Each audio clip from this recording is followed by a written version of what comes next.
I can't hear you guys. If you can hear me, I don't know. This I is can hear you, Katie. Oh, okay. Because somebody just unmuted me. Yes, same.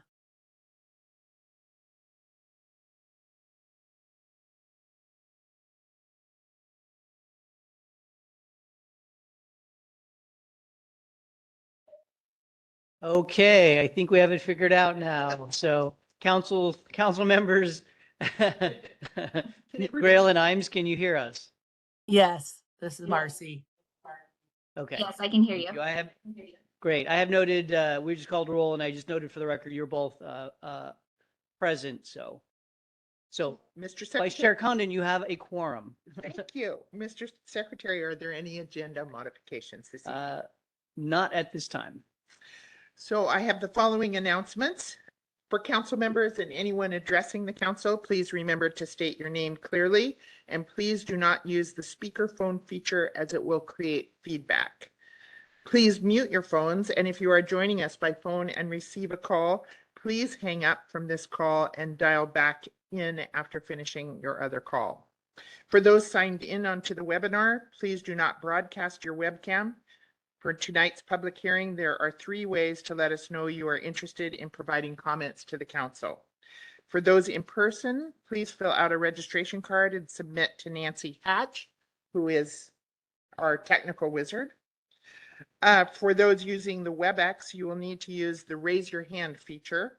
For those on the phone only, you will need to press pound or *3, which will alert us that you want to speak. And we will go over these options again during that agenda item. Going further, if you want to receive future email notifications of council meetings, project milestones, or rulemakings through our Click Dimensions program, you can do so by clicking on the link in the agenda or on the council webpage. Look for the green box on the right-hand side of the page that says, quote, sign up for emails updates, unquote. You are also welcome to access the online project mapping tool and any documents by visiting our website. Please note that the audio and video of this meeting are being recorded, and may be posted to the council's website following the meeting. Energy Facility Council meetings shall be conducted in a respectful and courteous manner where everyone is allowed to state their positions at the appropriate times, consistent with council rules and procedures. Willful, accusatory, offensive, insulting, threatening, insolent, or slanderous comments which disrupt the council meeting are not acceptable. Pursuant to Oregon Administrative Rule 345-011-0080, any person who engages in unacceptable conduct which disrupts the meeting may be expelled. Moving on to the consent calendar, we've got approval of the September 19th, 2025 council meeting minutes. I'm hoping that all council members have had a chance to review. Do we have a motion? So moved, Madam Chair. Thank you, Councillor Devlin. Do we have a second? Thank you. Oh, yes, new council member, which we'll hear about in a moment. So we've got a motion and a second. Do we have any discussion? Mr. Secretary, can you please call the vote? Ann Byer, Yeah. Richard Devlin, Yes. Katie Imes, Yes. Yes. Patty Perry, Cindy Condon, Yes. Marcy Grail. I'm abstaining. Motion carries, Vice Chair. Thank you, Mr. Secretary. And next on the agenda is the council secretary report. Excuse me, Vice Chair Condon. Yes. I guess I should have said I'm abstaining since I did not attend that meeting. I apologize. Thank you, Councillor Grail. So moving on, Okay. council secretary report. Thank you very much. So apologies for the noise. We've got a few more people than we anticipated, so I want to make sure everybody has a chair. So doing a little logistical changes right now. So apologies for that, but we'll keep pushing on. So I have a couple of staffing and council member updates. So first, at the September council meeting, Secretary Esterson announced that we had an ongoing recruitment to fill the compliance officer position. This was a position that was created in the last budget cycle. I'm happy to announce that we have filled that position. Our newest compliance officer is Hannah Satine. She comes to us from the Nuclear Safety and Energy Security Division within the Oregon Department of Energy, where she served as the County Energy Resilience Program Coordinator. And prior to coming to the Department of Energy, Hannah was the Education and Outreach Coordinator for the Jackson County Soil and Water Conservation District. She has a bachelor's degree from the University of Oregon in Planning, Public Policy and Management, a master's degree from Oregon State University in Water Resources Policy and Management, and PhD coursework from the University of Utah in Metropolitan Planning, Policy, and Design. We're very excited for Hannah to begin working on projects. She started on October 13th. We're still just in her second week, so just going through onboarding right now. And at this point, we have a full compliance team. So 3 full-time positions, and I'm very excited to see where Hannah, Brett, and Egan take the compliance program. A couple council member updates. So also Secretary Esterson announced that our newest council member, Patty Perry, was appointed by the governor and confirmed by the Senate. So as a reminder, Councilmember Perry is currently the planning director for the Confederated Tribes of the Umatilla Indian Reservation. So welcome, Councilmember Perry. Please do not hesitate to let us know anything that you need. And if you want to say anything to the council, you are more than welcome to. Okay. While we have somebody coming on, we unfortunately have somebody going off. So Councilmember Imes has announced that she has submitted her resignation effective at the end of this council or tomorrow's council meeting. So based on kind of some changes in her personal circumstances, she's needing to resign. So I just want to thank Councilmember Imes for all of her hard work and particularly, I think, very important perspectives that she brought to the council.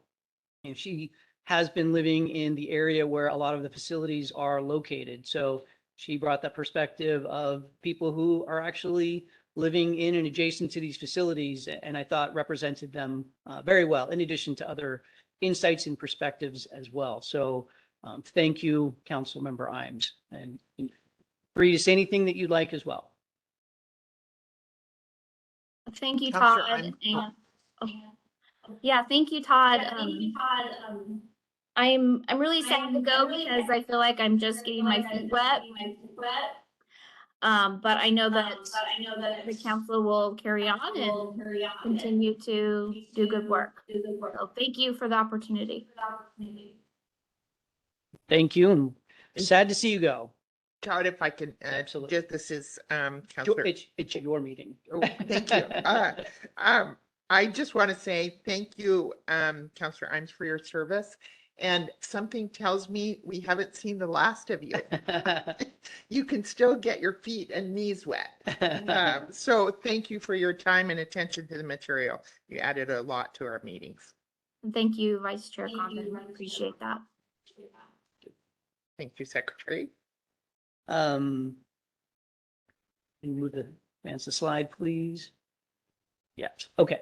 So I have one project update. This is the Sunstone Solar Project request for Amendment 1. So this is a 1,200 megawatt project and battery storage as a related and supporting facility. The project was approved in November of 2024. Project is located in Morrow County, approximately 17 miles north of Lexington, and the parent company is Pine Gate Renewables. So request for Amendment 1 was submitted in July of this year. Amendment 1 seeks to do a few things. It would split the facility into 6 separate facilities. Remember, this is the 14 square mile one. So they're proposing to split it into 6 different site certificates and also modify the transmission line corridor and reduce the number of switch yards from 2 to 1, and then increase the footprint of one of the approved substations. So mostly administrative, a couple of other changes as well. So, and if you recall, at the September council meeting, council approved the new amendment rules. While you approved those rules, we have not filed them yet.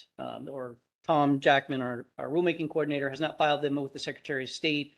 The reason being is on tomorrow's agenda, we have the sunset, not sunstone, the sunset, I make the mistake all the time, the sunset amendment, and council will review that and could issue a final decision. And so we want to make sure the timing of the existing rules and the new rules kind of work out. So we don't want there to be any confusion about the application of the new rules with that project, that amendment, which is ongoing. So if council makes a final decision tomorrow, Tom should file with the Secretary of State shortly thereafter in the afternoon.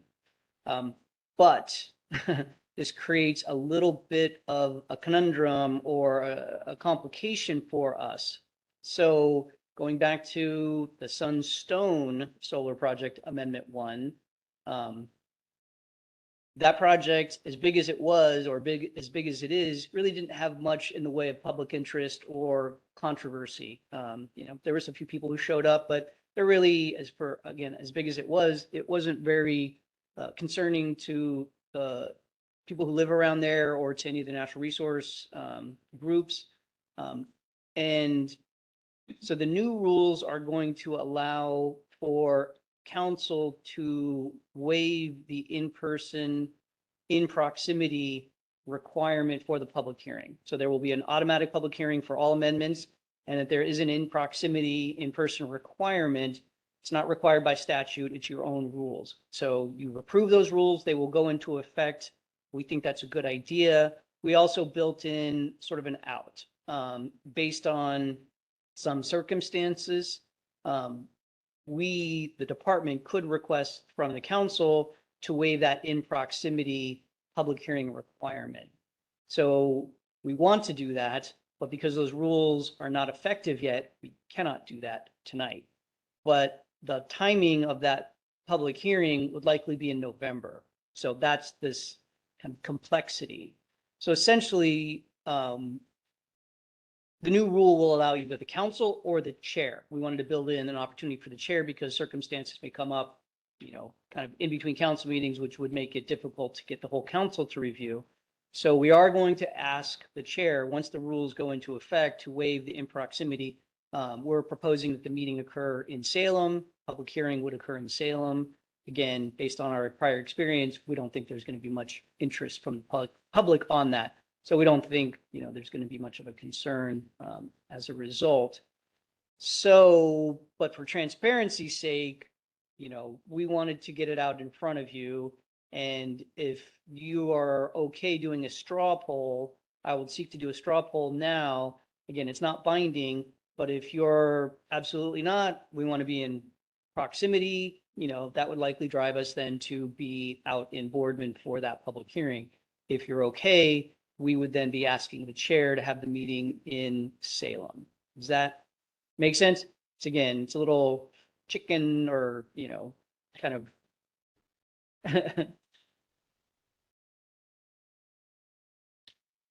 So I want to make sure that I understand this. We can take a straw poll and it's really meaningless until the chair is going to make that True. Decision. And I would convey that to the chair. Yeah. Whatever the straw poll says. Yeah. Thank you. And I guess I think of this as a pretty big project. It certainly has, not really no real opposition that we heard. But I am curious that with the change, to anticipate that there wouldn't be comments, questioning it. And now we're having a meeting in Salem as opposed to where it is. So can I put into a sort of a different perspective? If this project moved forward under the current rules, it would be a type B, and there would be no public hearing, and there would be no opportunity to comment in front of council. There would only be a written public comment period. Okay. So kind of, again, with with the new rules, public hearing in front of council on all amendments. But again, some of these can be, very minor in nature and, it's a big effort to, go out to these places. And if there is, we believe there is, interest, we're absolutely going to, be out there. We don't believe that this one will have interest. Quick question. Counselor Byer.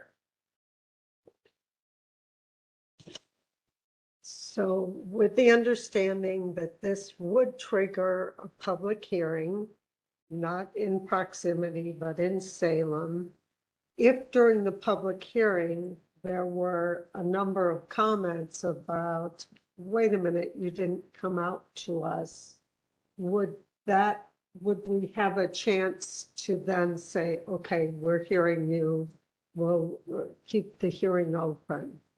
Is that an option? I mean, and that would be an option. I think you'd have to would have to think about how many people, Yeah. Is there additional value to being there in person? Are those people still able to provide their comment? Either, we don't necessarily want people to have to drive to Salem to do that, but they could testify online on the phone as well. Sure. So just knowing that Yes. we're creating that opportunity for hearing, if we had a number of people who raised concerns, we would have an option, but it is just a little squishy with the rules not quite being in place, Yeah. but as long as we have that opportunity to hear from people. Yeah. And again, this is for full Yeah. transparency. We Yeah. don't want to hide any of this stuff. We want to kind of put it out there, make sure Yes. everybody's understanding what our thought is from staff. Again, you can Yeah. agree with us, you don't have to, but we wanted to make sure that you all had a chance to think about this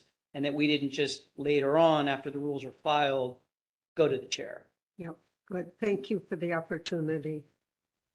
So this is really an opportunity to provide flexibility to deal with the situation as it exists. Yeah, and again, going back to the, the nature or the sort of aspect of the rules, currently we have type A and type B.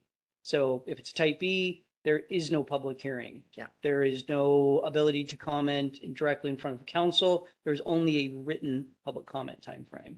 It's a type A, same thing. There is the ability, there's a public hearing.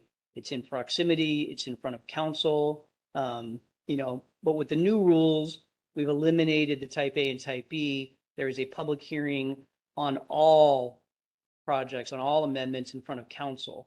There is value to that, I believe, but does each amendment justify going out to location? Some absolutely, and I believe some will not. And we staff believe that this one will not. Thank you. How would you like to do the straw poll? I will call, kind of basically just do a similar roll call, and I'll make note of it. Again, it's not binding, because the rules are not effective yet.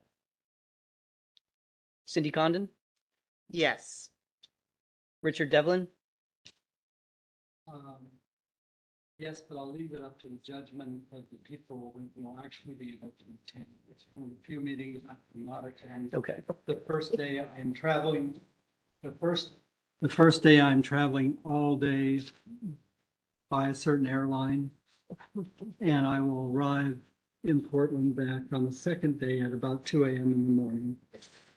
Which will, because of where I've been, will be equivalent about 5 or 6 in the morning. I have offered to be available for the second day if necessary, but I do not anticipate being entirely awake. Duly noted. Katie Imes, I'm going to abstain since I will not be attending. fair enough. Marcy Grail, I would be most likely attending. I'm trying in person, but we see how well that's working. And so it doesn't have a whole big bearing for me. Ann Byer, Yes, I'm okay. Patty Perry. Yes. Thank you all, and thanks for the sort of odd request. Thank you for bringing it to our attention. Okay, next are the compliance updates. So can advance the slide when you get a chance, Nancy. The first is Bigelow Canyon Wind Farm. This is a 450 megawatt project in Sherman County owned by Portland General Electric, consists of 217 turbines. Since the last council meeting, there were two incidents. So the first was that a PGE technician discovered a broken piece of the blade collar near turbine 339. I don't have a map, but and that was on October 9th. Turbine was taken offline and a root cause analysis is pending. So that one is still open. And on October 7th, a PGE technician reported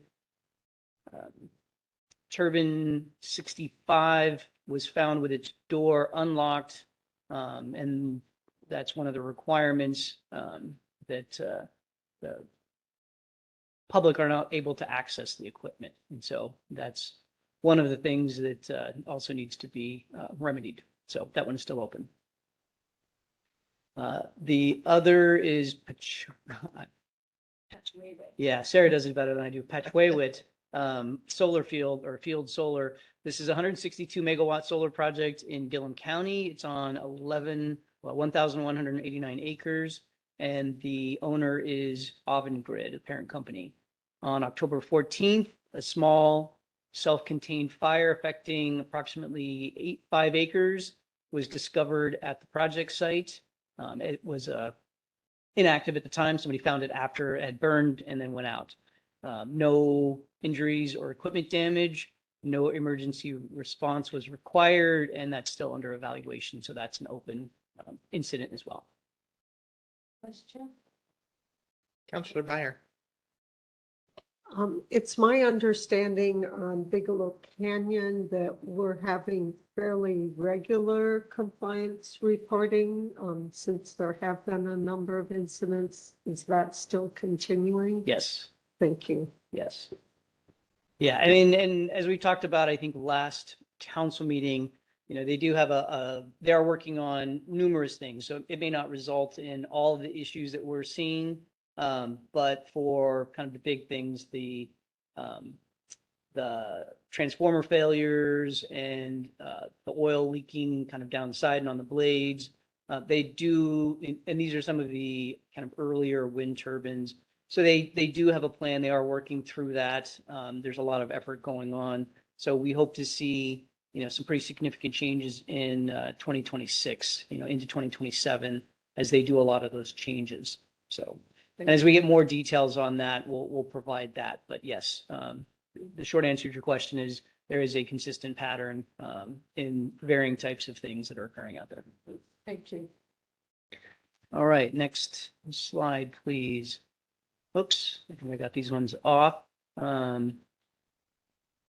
So I'll go in my reverse order. That was my fault. So council meetings, so the next council meeting is in November on the 21st. As we talked about, we haven't gone to the chair yet in terms of location, but we were seeking sort of your insights about the location. So likely now it will be in Salem. We will need a meeting. It'll be one day. We'll provide more details to you later. The December meeting is the 18th and the 19th. We do have a couple of projects that are nearing the public hearing phase. So we may need to have both of those days for, an evening meeting with a public hearing and the regular council meeting on the 19th. Again, we'll be in touch about the specifics of those as we get closer to that. And then as we get kind of nearing the end of the year, so we're in the fourth quarter, we want to make sure that everybody starts planning for the next year in terms of dates. So Nancy had sent out the dates that are on the screen to everybody. And I'm not looking for your response yet, but I think it helps to, again, look at the dates, make sure, that they work. And if they don't, please let us know, because what we'll do then is gather that information to either confirm these dates, get them locked on the calendar, knowing that very likely we have a quorum for all of these. So it doesn't mean that everybody has to be available for every meeting. So please let us know if, you're definitely not available for some, that's fine. That'll just allow us to, again, assess whether these are the right dates or whether we need to move them. So. Thank you. And just Nancy did send out an email to all of us, and so hopefully we've all responded and gotten back to you, or we'll do that shortly. Thank you. Yeah, and we'll follow up, again, because we want to lock these things in. So if we haven't heard from anybody, we'll follow up with that as well. Thank you. All right, next slide, please. Yeah, okay. So this will be my last item, and it's kind of a big item. So this relates to the Executive Order 2525 that Governor Kotek issued on October 6th. So today I'm going to give you a brief overview of the executive order and what the siting division is doing in response to that. So I have requested someone from the governor's office to come to the November meeting. I'm hoping they will be able to come. This is not our executive order, it's the governor's executive order. So there's some things that I'll be able to explain to you and tell you. Others, fair to ask questions, but I may not have the ability to provide answers because, again, it's not our executive order. So this was in response to the federal government's changes to renewable energy production and investment tax credits.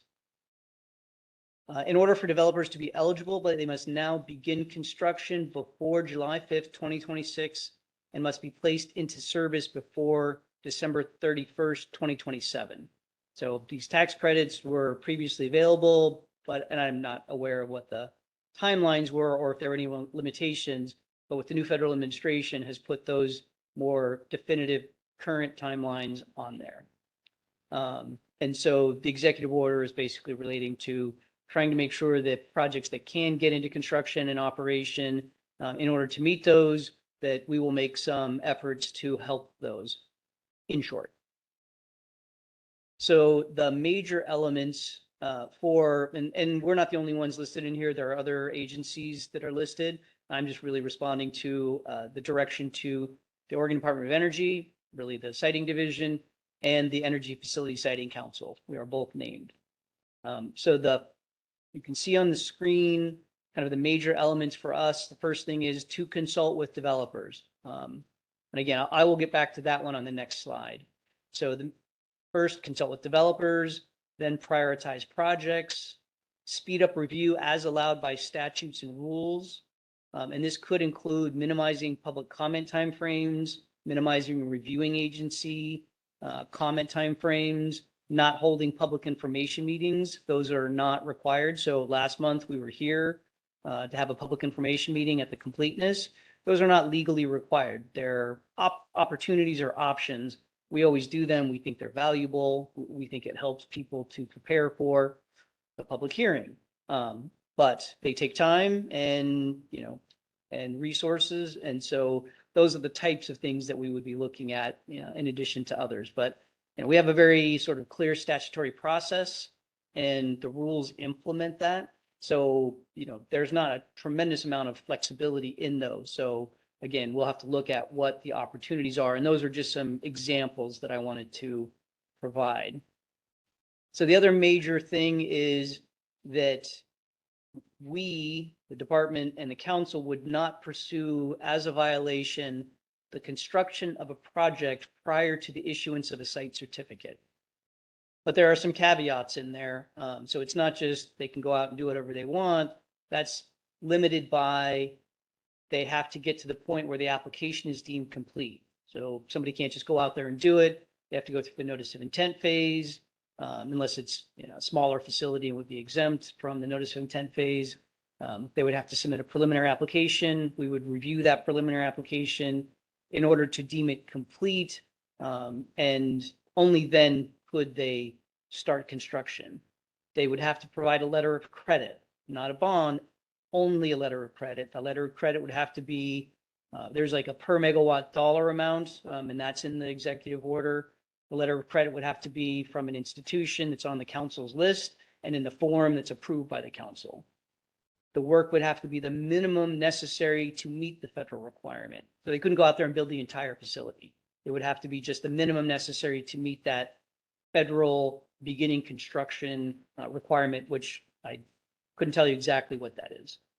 And then importantly, known resources would have to be avoided. That's one of the points of being at completeness. Not that we've done the full evaluation and have a site certificate and conditions and timing and all of those things, but at a complete application, a lot of the, most of, not all the resources are at least known, and therefore could be avoided. And then ultimately, the developer must still meet all of the requirements of the siting council and must receive a site certificate. Just because they began construction without a site certificate does not obligate the council to approve them later on. They still have the same burden to go through the remainder of the process and receive a site certificate to finish off construction of the remainder of the project. Okay, before I move into the next slide, question. Yes, thank you. I could see there was question. Just a question with respect to the letter of credit. That the letter of credit referred to here is different than our security required in a site certificate. So is that correct? It's a second letter. This isn't a financial assurance. It is, it's a upon financial requirement. assurance.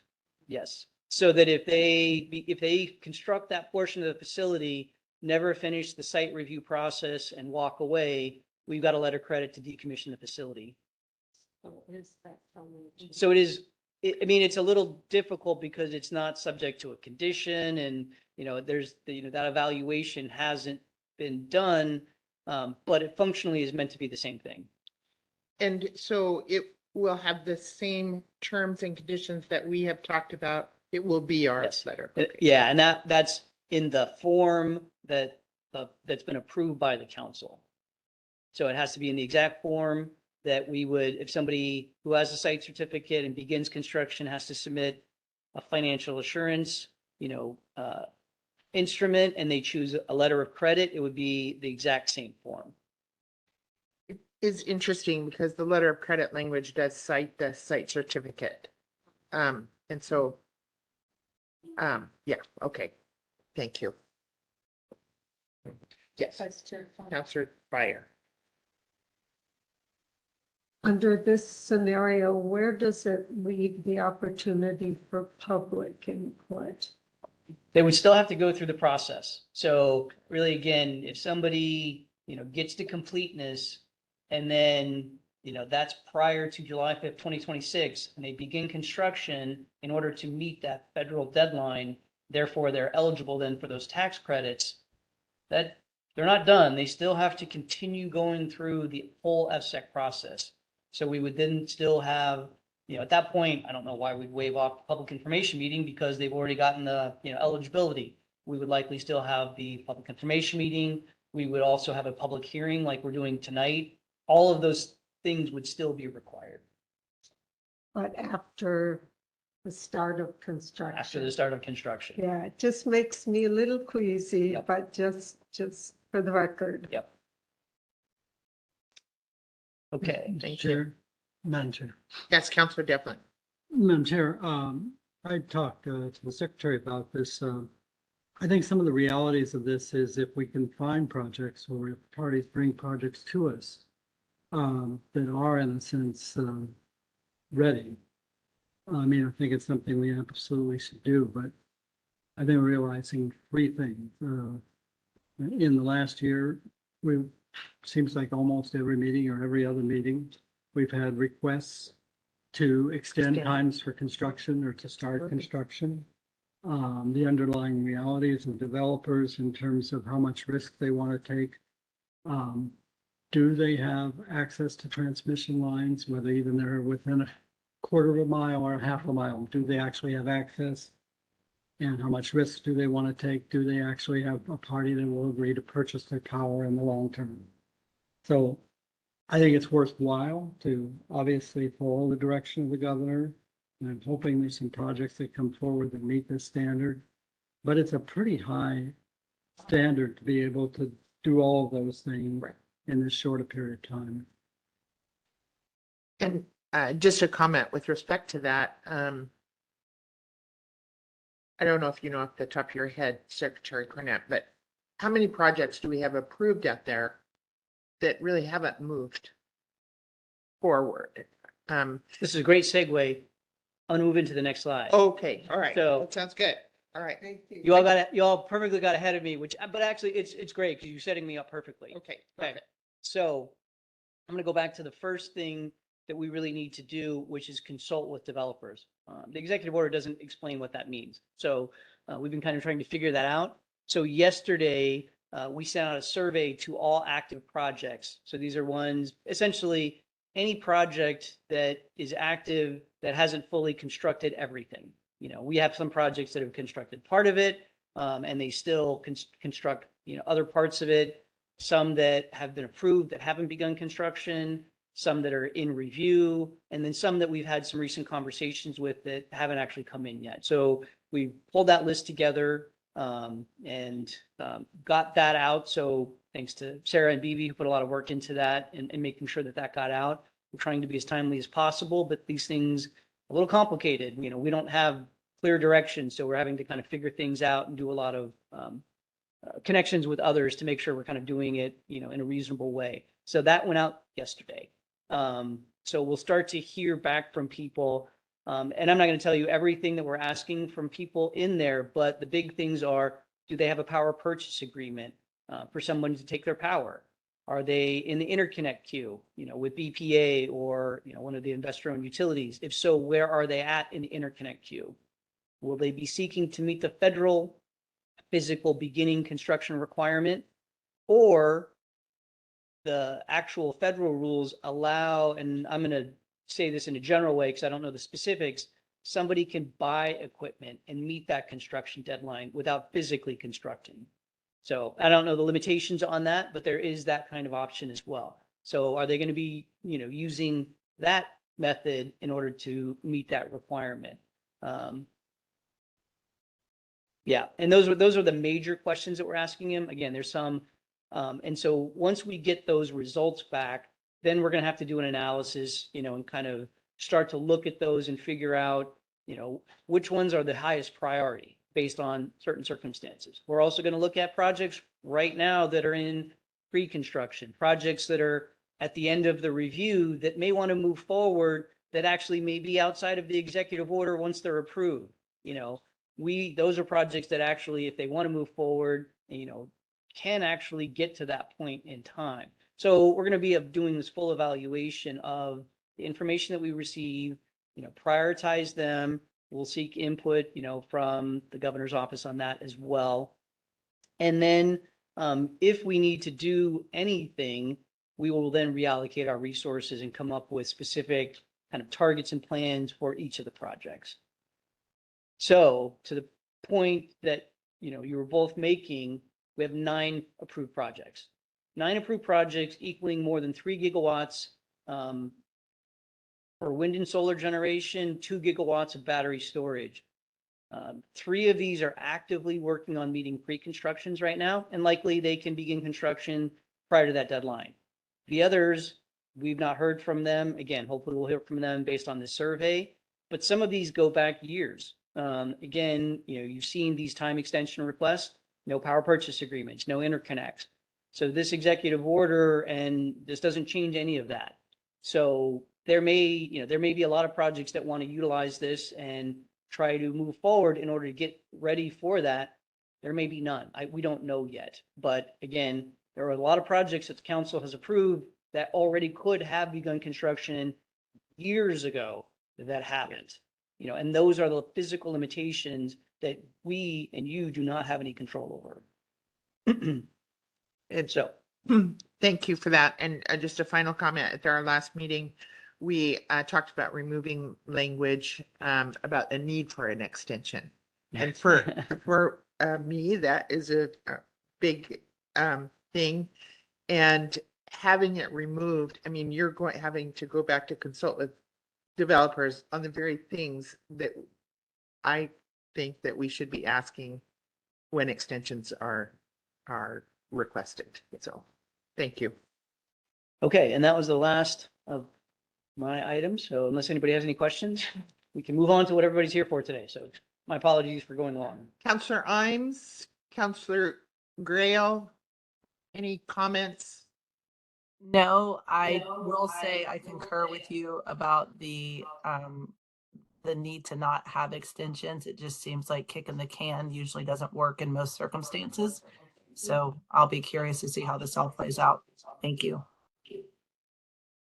Counselor Imes? No comments, thank you. All right, thank you very much. I'm sorry, I can't see you.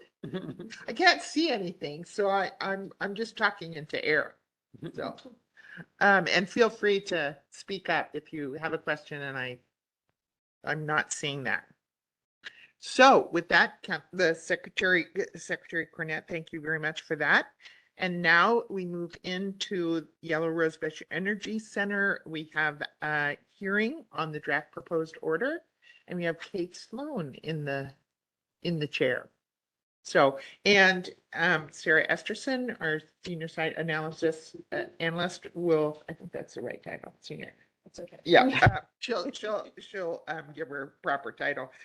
Will be our hearings officer tonight. So, Kate, you have the floor. Thank you, Vice Chair Condon. So my name is Kathleen Sloan. For the record, I'm a senior siting analyst with the Oregon Department of Energy. And tonight I'm going to present basically the information item that precedes the public hearing. Sarah Esterson will run the public hearing. I guess I just wanted to make council aware we will be reviewing the draft proposed order at the November council meeting.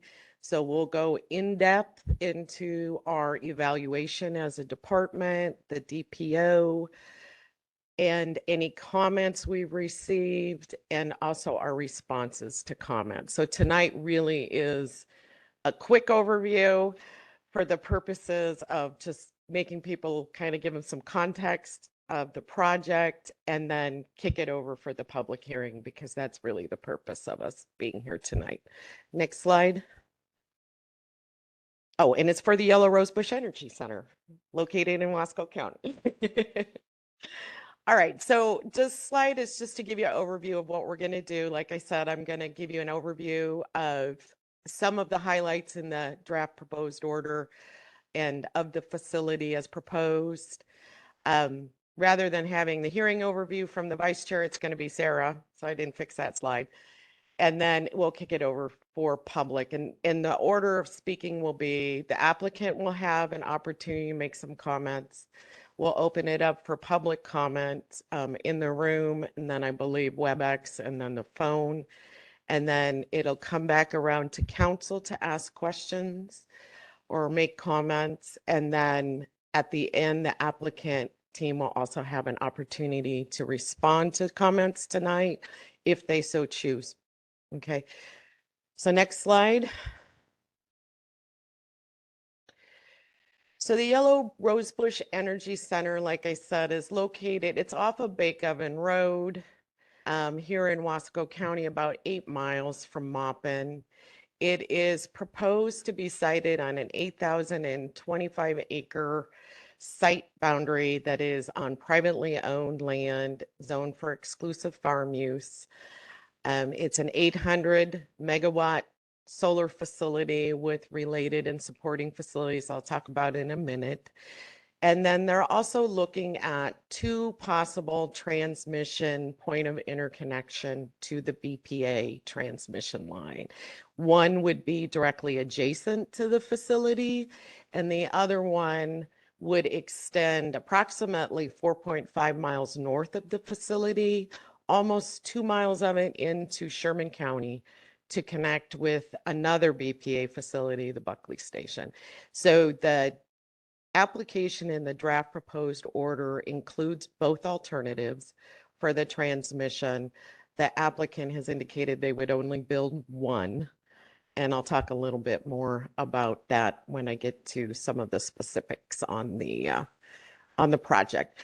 But the applicant is Yellow Rosebush Energy Center LLC. They're a subsidiary of Savion LLC, which is owned by Shell Energy Group. The applicant team is here tonight, so they'll have an opportunity to introduce themselves. Next slide. So this is a little more detail on just the proposed facility. The solar facility itself, along with all of its required components, 34.5 kV collection system. It is also including up to 800 megawatts of battery energy storage as an option. There will be a collector substation, an O&M building. There will be a perimeter fence that will surround the entire facility. And there will also be approximately 27 miles of new and improved access roads, some staging areas, temporary staging areas, and they will be intertying into a 500 kV BPA transmission corridor existing. Next slide. So this map might be a little hard to see. The purple outline is the site boundary. One of the things I wanted to highlight is if you look to the east, there's another green line that goes north to south, and that area is being proposed as part of the habitat mitigation, because there was prime habitat along that side in those consultations with ODFW. ODFW identified it as a priority habitat area, and they were able to design the project to avoid it, but also have included part of it as possible for the HMA, their habitat mitigation area. Okay, next slide. So this slide has a lot of information on it, and it is important to go through for our process. So the applicant started with the notice of intent, which was back in 2023, out of which we issued a project order. There was a public information meeting out here in Maupin at the time, and the applicant came, and we took a lot of public comment at the time, and we issued the project order in January of 2024. And that project order is basically the requirements of the application, what needed to be included in the application per our understanding of the project, comments we'd received, and also just our standards and rules. So from that, the applicant prepared what is the preliminary application. The preliminary application was submitted August 30th of 2024. And we worked with the applicant and the reviewing agencies for about a year through a series of requests for additional information and their responses to get to a complete application. So at the end of August, it was August 28th, we deemed it complete, and we asked them to submit a complete application, which they did on September 5th. So on October 1st, well, we had a public information meeting up here a month ago. So on September 25th, we had a public information meeting here in this room, in which the applicant presented on their project. We presented on our process and how to participate, and kind of an overview of our review process and how we were going to proceed. And then we issued the draft proposed order on October 1st of this year. And we opened up a public comment period. That draft proposed order was posted to our webpage, and we issued a public notice of the draft proposed order and the public hearing.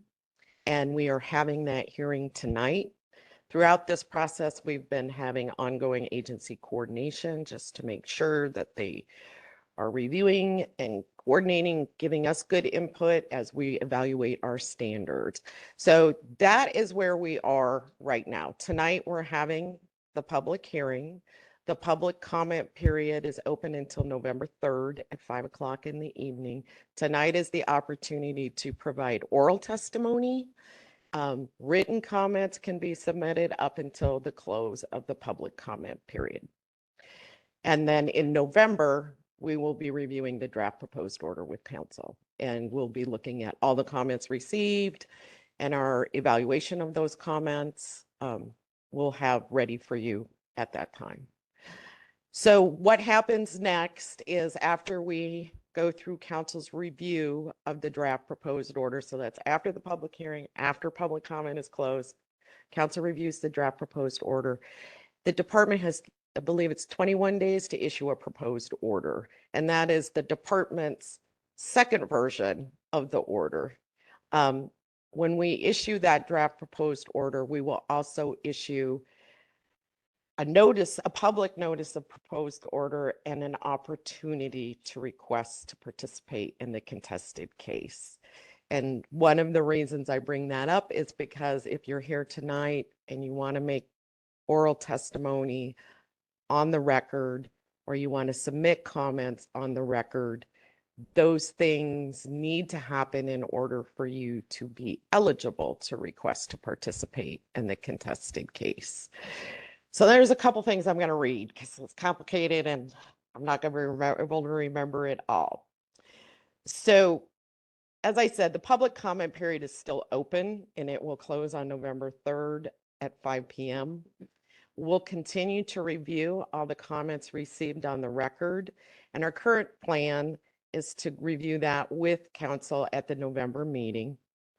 The recommended findings in the DPO, which is the draft proposed order, are based on the information provided in the application for site certificate, as well as the department's consultation and coordination with other state agencies, the local affected governments, and affiliated tribes. The issuance of the draft proposed order comes after several rounds of public engagement during the review of the notice of intent and completeness review of the application. So tonight's public hearing and the associated comment period are intended to provide interested members of the public with the opportunity to express their views or raise any concerns with the proposed facility or the recommended findings in the draft proposed order. After the close of the comment period, like I said, the department and after council's review will issue that proposed order will be our final departmental recommendations. And it'll consider all of the input that we received, including the input and direction we may receive from council when they review the draft proposed order. The proposed order will be subject to a contested case proceeding, which will be conducted by a hearing officer that will be appointed.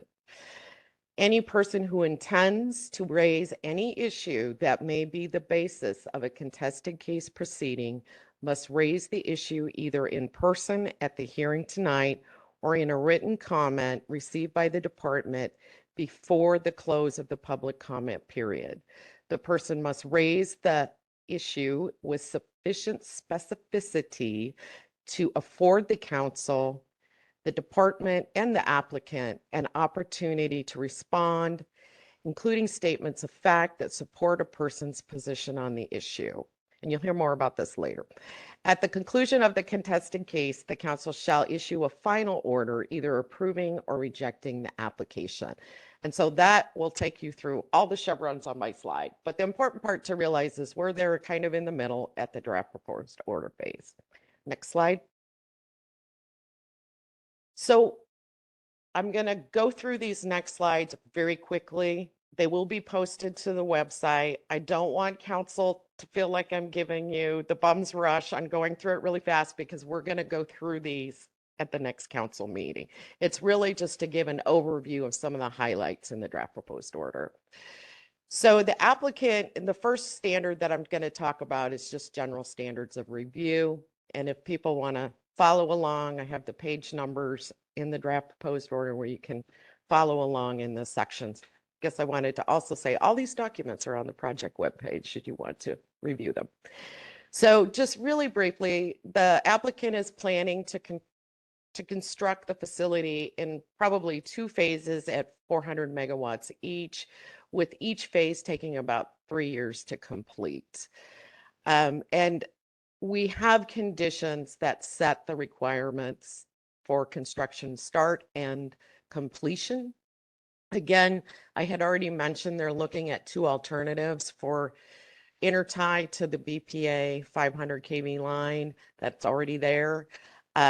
One has been fully surveyed, is directly adjacent to the facility. The other one has yet to be surveyed. And there's some reasons for that. They didn't have access. It wasn't necessarily their preferred alternative, but if it were to be selected, we have recommended conditions that are very clear that any unsurveyed portions of that transmission line would require adequate survey and under our applicable standards may have additional conditions and requirements, including mitigation, depending on the findings of those surveys. And those surveys would be required only if that alternative was selected for final design. So just wanted to be fully transparent about that. Okay, next slide. So on to the next standard was organizational expertise. The applicant team is here, so they could certainly answer any questions that you might have. But just again, this is an applicant that is an LLC created for the facility, Yellow Rosebush Energy Center. They are a subsidiary of Savion LLC, which is the renewable energy arm of the Shell Energy Group. They have 23 projects in 11 states in operation, construction, and contracted. And they also have 18 gigawatts of solar development across 73 projects in 26 states and 14.8 gigawatts of battery storage across 60 projects in 24 states. We got that information from their webpage. They also submitted a letter as part of their application materials to attest to the fact that Yellow Rosebush and Savion have access to the expertise and qualifications of personnel and resources from Shell Energy as an assurance. And we also just kind of wanted to underscore some of the conditions we have recommended. We feel like it's important that we specify that applicants and certificate holders, if, once a facility is approved, that they identify for us who their on-site compliance person is. That person needs to be qualified. They need to provide us with their name and contact information. And we need to have that person clearly identified for the phases of construction and also for operations. Next slide. So just in general, the soils in the site boundary and in the analysis areas, anyone who lives out here will know, they are susceptible to dust and erosion. Just basically, there are a lot of what they call aeolian lists. So windblown deposits, very fine, and they are susceptible to dust propagation and erosion by wind and water. We have requirements and conditions that include the required National Pollution Discharge Elimination Construction Permit. We call it the NPDES, the 1200C, and it includes the fugitive dust requirements. There's a draft fugitive dust plan in the draft proposed order. These are all requirements prior to construction that they obtain, and they have to follow them for construction. We have also recommended that we maintain some of those what we call best management practices or BMPs to minimize erosion or loss of soils, to extend past construction and during operations of the facility. And so that was one of the things that we have recommended in the draft proposed order as a condition. Because once that NPDES is terminated, those requirements terminate with them. So by adding a condition that these best management practices continue during the life of the facility is something that we felt like we should add. Next slide. So we will have more opportunities to talk about land use, but because the facility would occupy over 7,000 acres for the micrositing area of land that is currently zoned for exclusive farm use, it does require what we call a Goal 3 exception under the state land use planning Goal 3.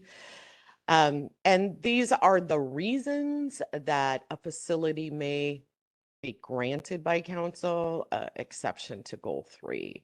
So it could be that there is no impact to high value farmland, or there is other evidence that there is a minimal impact to agriculture. may be an argument that the facility is locationally dependent.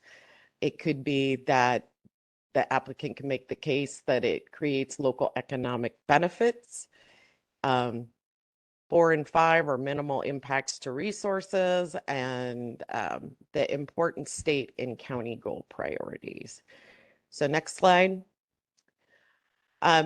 This is kind of from the rule, and this just kind of familiarize everybody in council that council may find goal compliance for a facility that does not otherwise comply with the statewide planning goals by taking an exception. So that's why I'm saying it needs an exception to goal 3 because it exceeds the acreage. If the council finds that the following standards are met. So reasons to justify why state policy should not apply, or significant environmental, economic, social, or energy consequences anticipated as a result of the proposed facility that have been identified and adverse impacts will be mitigated in accordance with the rules of council. And C, the proposed facility is compatible with other adjacent uses or will be made compatible through measures designed to reduce adverse impacts. Okay, next slide. So the department, we're an evidentiary-based process. So that in the application, the applicant submits their reasons for what they feel were the 5 reasons, their justifications for the 5 reasons and how they felt that they could meet them. Based upon the department's evaluation of the application and what is submitted, we have recommended that council find that they can take the goal exception based on reasons 1 and 2. We felt that they were the strongest. So the facility does not impact high value farmland or water availability and would have minimal direct, indirect, induced impacts to agricultural activities at the site and the overall agricultural economy of Wasco County. So the department found or recommends that council find that the use of the site would have minimal impacts to high value farmland, water availability, and any direct impacts to agricultural practices. There's a pretty extensive evaluation of that in the draft proposed order, but for the sake of brevity tonight, I am not going to get into it. I'm just going to summarize it here. And we did feel that based on these facts, this reason was solid and justifies an exception to goal 3 for this proposed site. And then the next slide. And then the second reason that we felt was a strong case was the reason provided by the applicant on locational dependency. The facility intends to intertie into the BPA transmission line that is already there. And they are designing the facility to co-locate with those facilities by BPA. So we recommend that council accept the argument that proximity to BPA's existing John Day to Grizzly transmission line, which is the big line that they'd either run, they connect to right there, or they'd run parallel to into Sherman County. And the proximity to the existing major transportation corridors does support a locational dependence reason that in part justifies the goal 3. So it's a combination of the 2 that we felt would support the goal 3. So part of the requirements for retirement and financial assurance is that we ask the applicant to fill out a Excel spreadsheet of all of their equipment and their proposed decommissioning costs that we put through our review. And then we confirm or adjust those amounts in the draft proposed order. Sometimes the adjustment is the contingency amount that the department applies to it. So in the draft proposed order, we estimated that the cost of decommissioning would be $46.2 million in Q2 2024 dollars. And the applicant has provided a comfort letter from Citibank that says that they would be comfortable of providing a letter of credit of $46 million to the applicant. So we have requirements in conditions that is all trued up and solidified prior to construction. Next slide.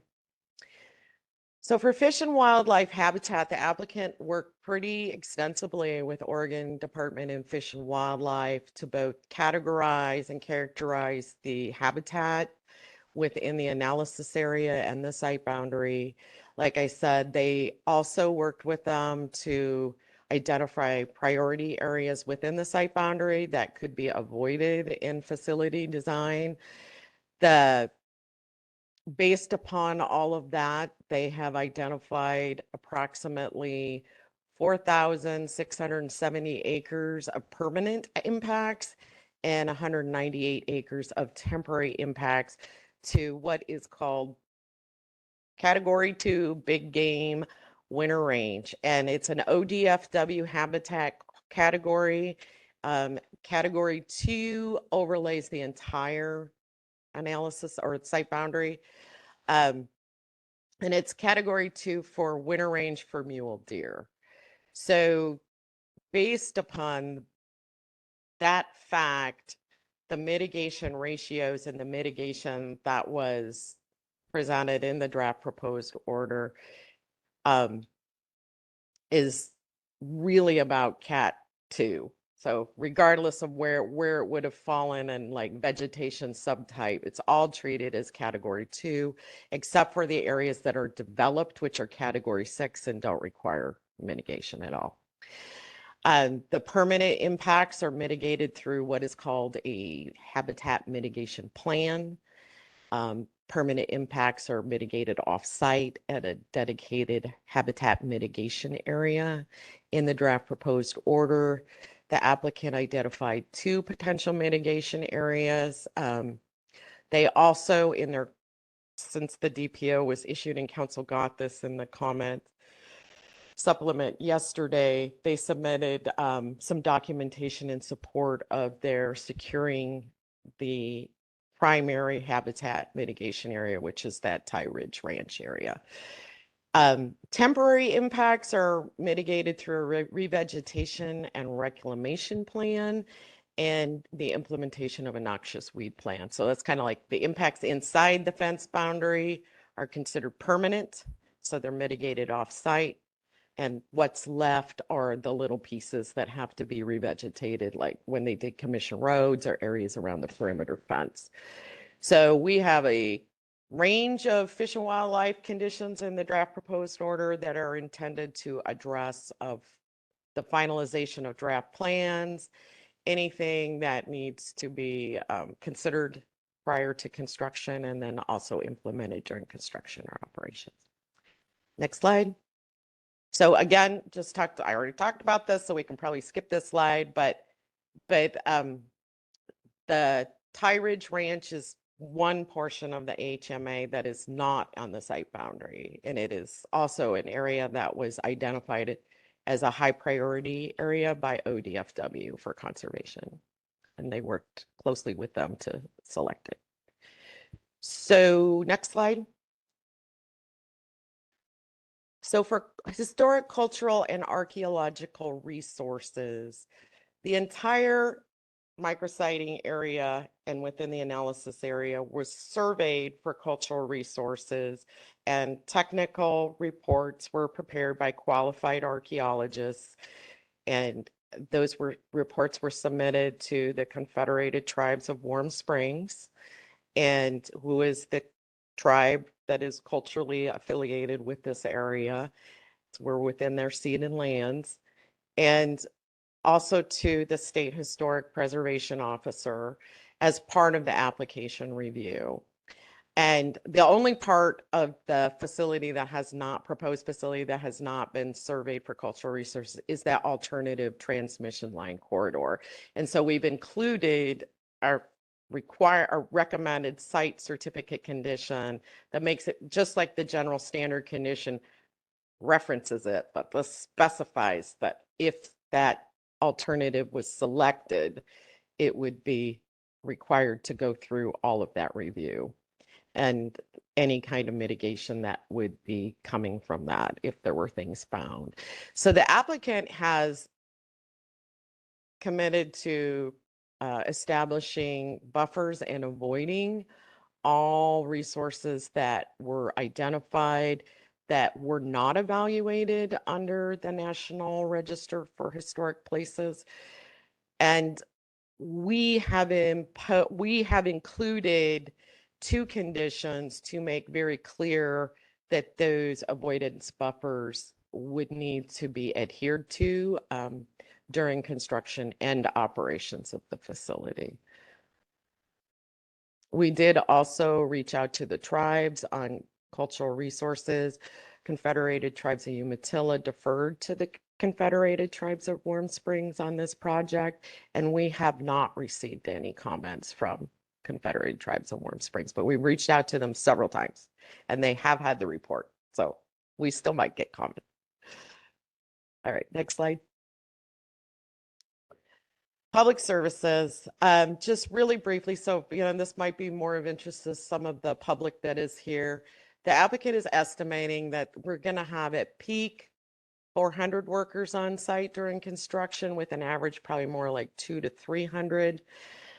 The traffic, because of the way to access the facility, be either northbound or southbound, most likely coming in on I-97 and using Bake Oven Road as the primary access. Because of the influx of traffic and also because of comments we've received from the Wasco County Sheriff on another facility that has undergone construction in the past few years. There were some very specific comments that the Wasco County Sheriff has requested as part of coordination during construction with Wasco County to avoid any potential either public safety or traffic impacts as a result of facility construction. And we've included those as recommended conditions, along with the letter from the sheriff is also in the draft proposed order. And I believe this might be my last slide. Okay, so the issue of the DPO is the opportunity for public comment. The public notice opened that public comment period on October 1st. Again, I'm just going to reiterate, if you are interested in making comments, you still have time. You can provide oral comments tonight at the hearing. If you don't want to make oral comments tonight, you can email them. You could submit them through our public comment portal. All this information will be on a subsequent slide. You can mail them to me. You can drop them off at the office, or you can fax them to us. And you can do that up until 5 p.m. on November 3rd. So Pacific time. Okay, next slide.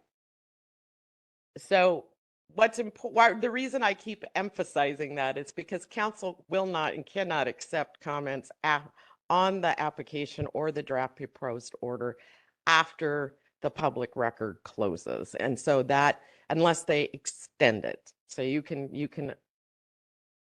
the council has that option, but it would have to be requested and they would have to grant an extension. So if you don't testify tonight or make oral comments tonight, just realize you can still make written public comments up until 5 p.m. on November 3rd. And why that is important is because only people who comment on the draft proposed order on the record, which is during this time of public comment, are eligible to participate in a contested case.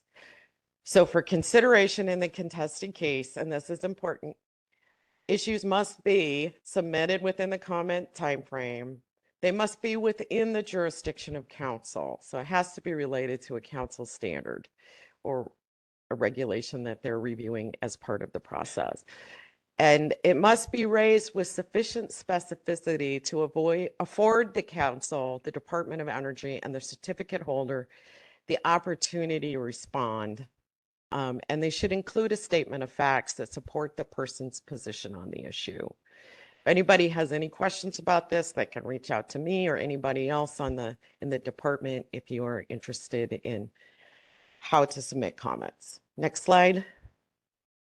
And so, very briefly, we have received 2 comments to date from reviewing agencies on the draft proposed order. Received a general comment letter from Department of State Lands that does the wetlands removal fill review, and we received an email from them actually today, just today. So it will be presented to council when we do the DPO review that actually concurred with the wetlands delineation. And then Wasco County Planning Department responded to a request from us to clarify the legal status of a parcel within the site boundary. Those are the only 2 reviewing agency comments we've received on the draft proposed order. We got good input from all reviewing agencies on the preliminary. The applicant has also submitted written comments on the draft proposed order. That was the supplemental staff report that you got yesterday. It's also been posted to the meeting webpage, and it's shown as attachment 3. And then to date, we have not received any written public comments on the draft proposed order through email, mail, or the comment portal. So that's kind of where we are as of now. And then the next slide is where I'm going to stop talking and I'm going to turn it over to Sarah Esterson, who's going to run the public hearing. Just want to thank everybody for their patience, and we're interested in hearing what people have to say. Thank you. Okay, good evening, everyone, and welcome. It's almost your turn. My name is Sarah Esterson. I'm the Senior Policy Advisor at the Oregon Department of Energy, and tonight I'm serving as the presiding officer for this hearing. We are recording this hearing so that it may be part of the record. For the record, this is October 23rd, 2025. It's the public hearing on the draft proposed order on the application for site certificate for the Yellow Rosebush Energy Center, and the time is 7:03 p.m. Tonight's hearing is being conducted via WebEx, telephone, and obviously here in person at the Maupin Civic Center. Next slide, please, Nancy. Okay. We are obligated to tell you this again. A person who intends to raise any issue that may be the basis for the contested case must raise the issue in person at the hearing or in a written comment submitted to the department before the deadline stated in the notice of the public hearing. And a person who intends to raise any issue that may be the basis for a contested case must raise the issue with sufficient specificity to afford the council, the department, and the applicant an adequate opportunity to respond, including statements of fact that support the person's position on the issue. Okay, and as Kate mentioned, the order of commenters tonight is going to start with the applicant. We will offer them an opportunity to provide comments, and then we'll open it up for members of the public here in the room, and then on WebEx and on the telephone. Then council will have an opportunity to ask questions or provide comments, although council may ask questions to the applicant or any members of the public as we move through this hearing. And then if comments are received beyond from the applicant tonight, we will provide the applicant an opportunity to respond to those comments or request additional time to respond beyond the November 3rd deadline. Okay, so for any individuals that are interested in commenting tonight, we do ask that you start by stating your name and address for the record. That is so that we can get you a notice with your opportunity to request a contested case at the next step. So next slide, please, Nancy. Okay, we are ready. Applicant, would you like to provide comments today? Okay.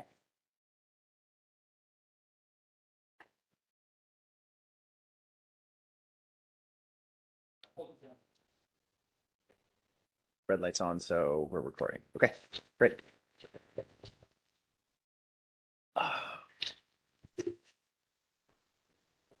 Will we go at the same time? Sure.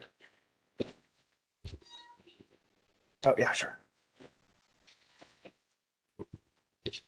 Okay.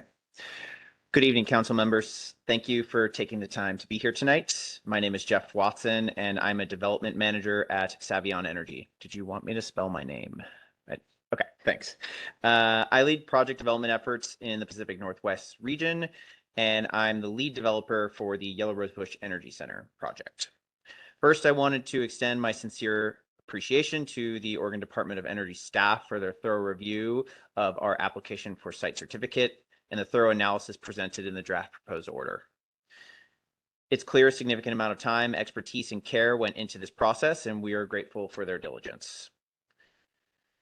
Our team only has a few comments on the substance of the DPO, which we have provided to the council in writing. So I would like to use my time tonight to address the Wasco County community. We recognize the potential impacts a project like Yellow Rosebush may have, and we are committed to being a good neighbor and a positive force within Wasco County. Throughout this process, we've prioritized early and consistent engagement with key county stakeholders to understand and address concerns. We've held ongoing discussions with the planning department, the sheriff's office, fire safety authorities, the county commissioners, and the Department of Fish and Wildlife, among many others.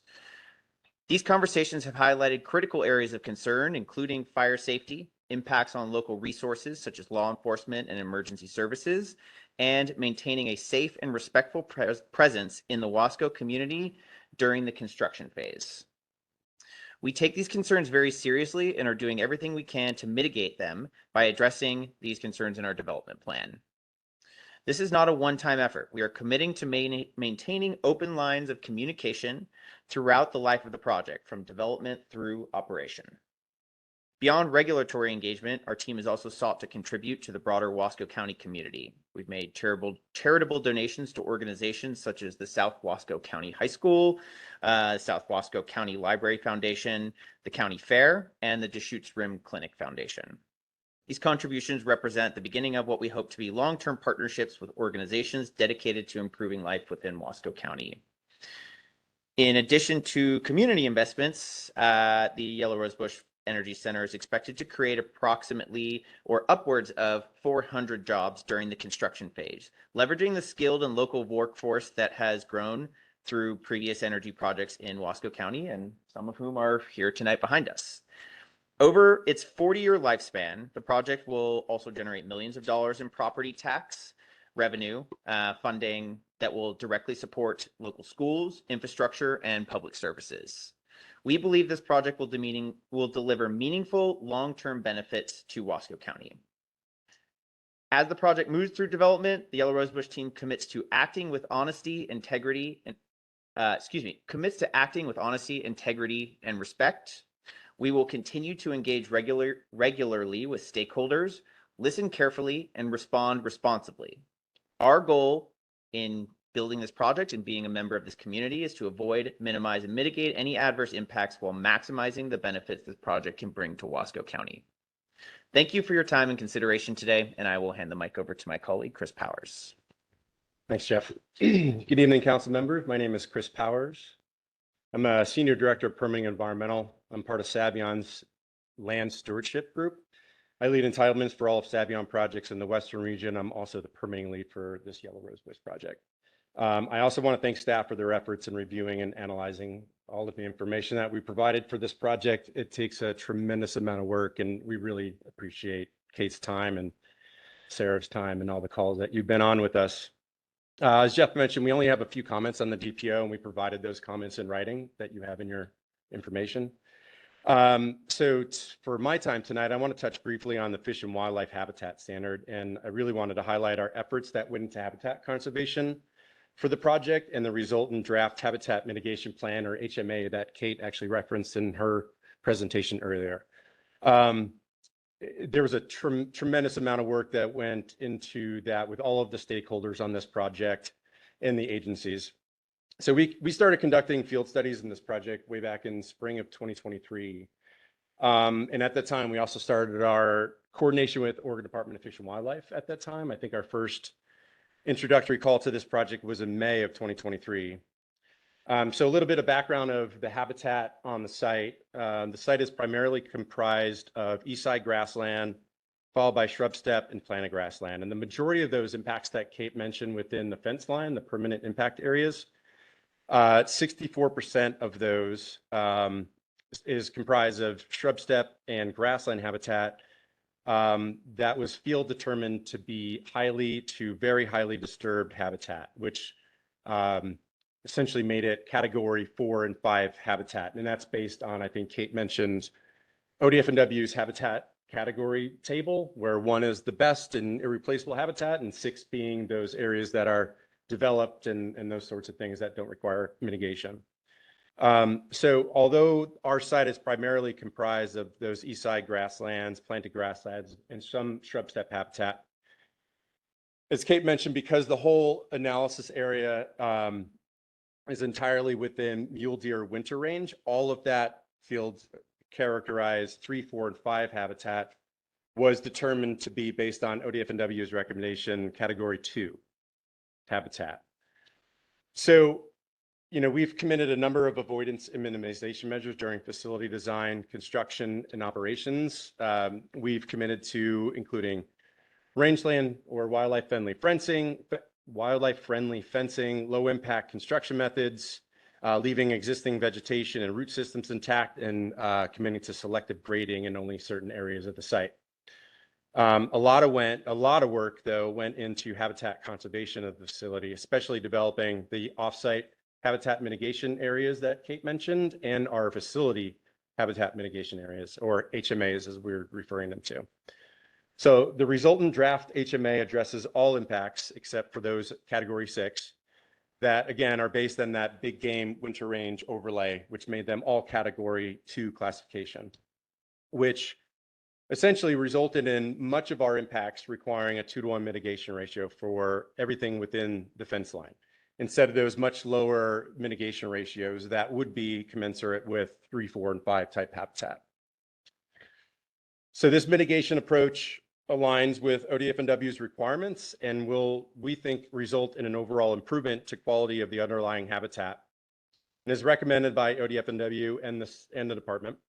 This is consistent with the mitigation goals and requirements of ODF&W's habitat mitigation policy.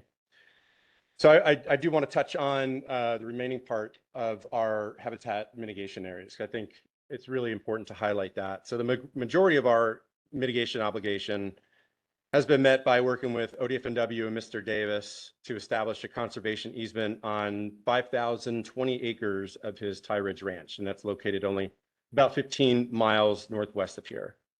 So the Tie Ridge Ranch HMA is also located within the Columbia Plateau ecoregion, and it's comprised of similar habitats, which make it a great in-kind and in proximity form of mitigation, as outlined in ODF&W's mitigation policy.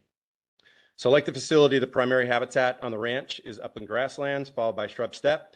And there's also some Oregon white oak present along Bonnie Creek and Big Canyon along 197. So again, similar to the facility, except for the very southernmost portion of the ranch, it's also within an ODF&W big game winter range overlay. So like our site, the ranch is also category 2 habitat, as it would be described by ODF&W. There's also ODF&W priority wildlife connectivity areas, or what they were referring to as PWCAs, that run along the ranch, making this HMA, as mentioned by ODF&W, a critical connector for PWCAs in the area. So at the ranch, we're proposing a number of enhancement actions, including shrub plantings. We're proposing some Oregon white oak plantings, weed control, and fencing removal to provide ecological and biodiversity uplift at the ranch. So the Tie Ridge Ranch HMA did not meet all of our mitigation requirements for our site. So in addition to ranch, a lot of work went from our development team, our engineers, in coordination with our landowners and ODF&W, and we identified an additional 1,655 acres within the facility boundary. And Kate actually showed you a map of this earlier. So it's within our boundary, but it's outside of our fence line. And we were able to designate those as mitigation areas as well. And that's what we're referring to as our facility HMA. So we have the Tie Ridge Ranch HMA, offsite habitat mitigation area, in our facility. And so habitat within the facility HMA is predominantly shrub steppe with patches of east side grassland. So the facility HMA borders Buck Hollow and Hauser Canyons, which are also mapped as those ODF&W PWCAs. And in coordination with ODF&W, we modified a facility layout to set back from those canyons that run along the north and east of that of the site that Kate was showing you before. With those setbacks, it set back from the higher quality habitat that was identified there, and it also set it back from those PWCAs to facilitate wildlife movement in those adjacent canyons. In fact, these areas were referenced by Jeremy Thompson in his capacity as ODF&W's energy coordinator during a presentation to you all in January. In fact, I think he showed a picture of our Yellow Rosebush project as an example of how they would like developers to use their data sets that they've been working so hard in developing, and the early and often coordination with them to better site a project and to come up with mitigation strategies and avoidance strategies to make it a better site a project. So in our facility HMAs, similar to what we're doing at the ranch, we would propose to implement additional habitat enhancements, weed control, shrub plantings, that sort of thing. So we believe with these enhancements, the Tie Ridge Ranch HMA and our facility HMA, we actually believe that there's a significant net benefit to the wildlife habitat overall in Wasco County. So thank you very much for your time tonight. And I think Jeff and I will be around for questions too, if any should arise.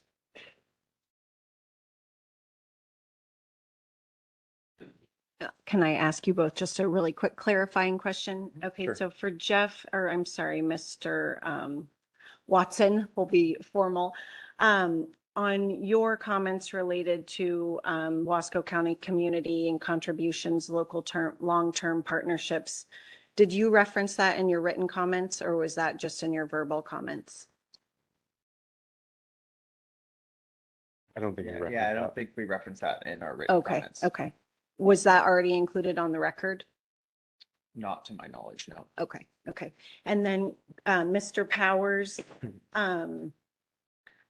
would you say that your comments were an explanation of what's already on the record, or were you offering new or additional information? It's just a clarification of what's already on the record. And Okay. I think we included some additional information in our response that you received yesterday Okay. too. Okay, Because I think it outlines or it speaks to the point, one of the justifications for the exception minimization or it's escaping. I understand what you're saying. Okay. Okay. And any, Another clarifying point though, like the reason why I wanted to speak specifically about the HMAs is that a lot of work went into it, but I think what it does, it created this really exciting product after 2 years of working with the agencies and everybody involved in this project, not just development, our engineering, our landowners, a lot of work went into it with ODF&W too. And I just wanted to point out that, you know, I work, it used to be called Permian Environmental Group. We recently changed it over to, I'm part of the Land Stewardship Group. And it really is kind of the ethos of how Savion develops projects. All of us in the Permitting and Environmental Group we look at ourselves as land stewards. And I think it translates to all of the Savion development team. We really want to build a good project that everybody can be proud of. And I do feel like we are providing significant uplift in habitat quality in Wasco County. And I just wanted to highlight that. yeah, thank you for the clarification. Any questions from council? This is more an observation, but and staff can correct me, but I think this is one of the first mitigation plans we've seen that really looks at the connectivity areas, and that's noteworthy, and we're pleased to see that. So thank you. That was a big emphasis point in all of our discussions with the Department of Fish and Wildlife. I think I don't know for sure, but that was one of it's a recently released data set, and they've been working really hard to come up with that data set to try to formulate what these important areas are. And when it was identified that our project was bordering those areas, we felt like it was a really important part of what we do to work with ODF&W to try to incorporate those areas into our project.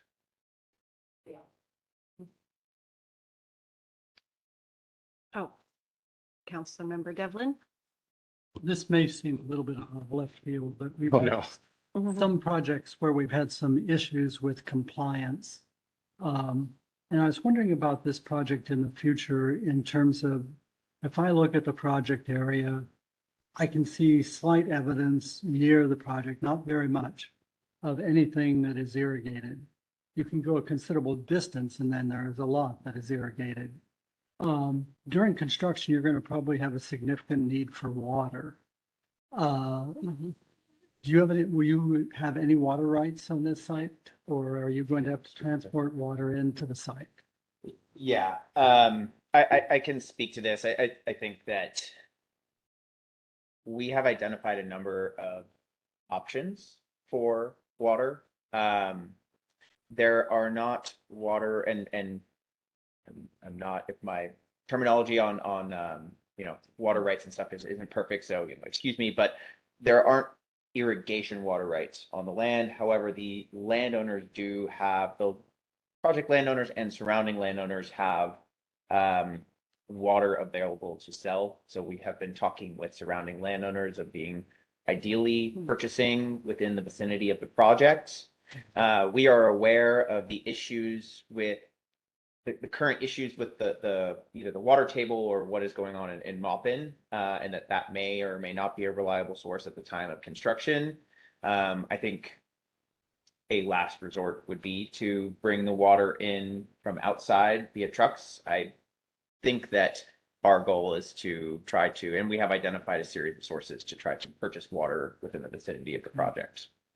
I was just wondering, because when I look at the site and I look at some of the areas here, obviously it had the land use classification that it has.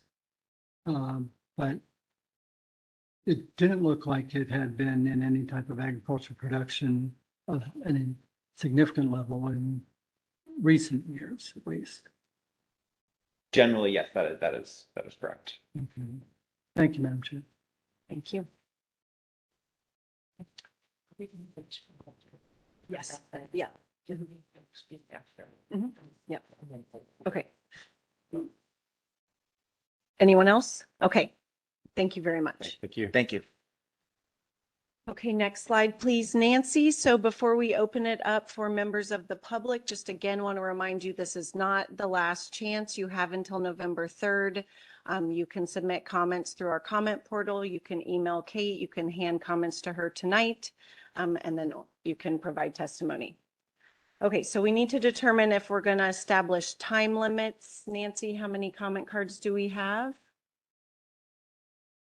2. Okay, has anyone filled out a comment card but interested in submitting comments? So that's 5 total. 6, 7. Okay. And then for those on the WebEx, can you please use the raise your hand feature if you're interested in commenting tonight? And for those on the phone, if you could please push *3. And then Nancy, let me know what you see.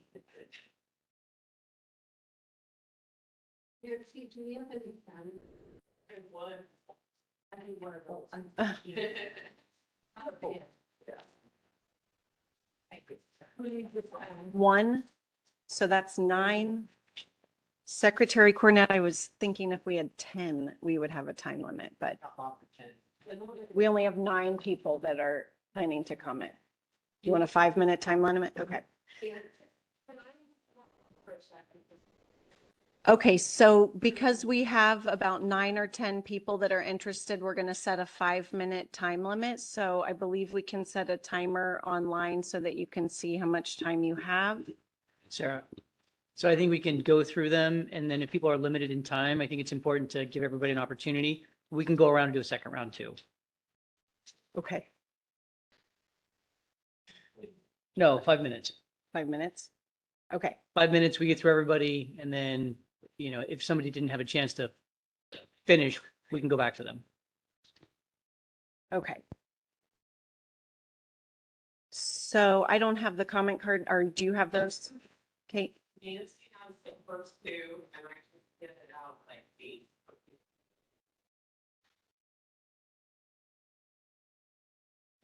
Okay, we're going to start with individuals in the room and then we'll move to those on WebEx and then those on the phone. Again, just as a reminder, council can ask questions at any time. They will also have their own designated opportunity to provide comments that are offering the department direction or the applicant direction. And then the applicant will have an opportunity to respond should they choose to anything they hear tonight. 5 minutes. Yep. You want me to get those or do you want to read them?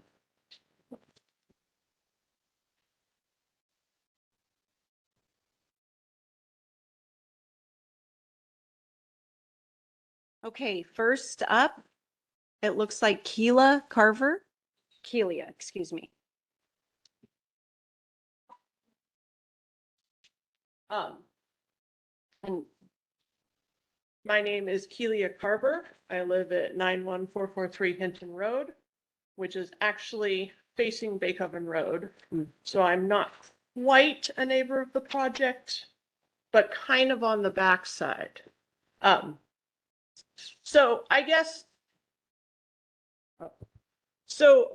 my thoughts are, one, supposedly this project will be good for 40 years. I watched them build the one across the road. I watched them scrape everything off, level it all out. Even if you decommission it, and I did look at the application, you guys have excellent writers. Whoever wrote it, they're brilliant. They're very good. But you can't put topsoil back. And in an arid environment, I don't know, is it centuries? Is it millennia before it rains enough for the grass to grow enough for it to come back? I don't think that is something, it's not going away. It's just like the Egyptians, right? They built in a desert. It's still sitting there 5,000 years later. So I think the remains of this project in this arid environment are going to be sitting there 5,000 years later. Maybe the greater good, it's worth it. I don't know. But I think that it's worth noting that it's not coming back. Also in this area, just like many of the other places these are cited, the first responders that are referenced in the application are volunteers. They are unpaid and they do, I can't comment on the ambulance. I think they're great. They save lives. They're wonderful people. But I am more familiar with the people who are fighting fires.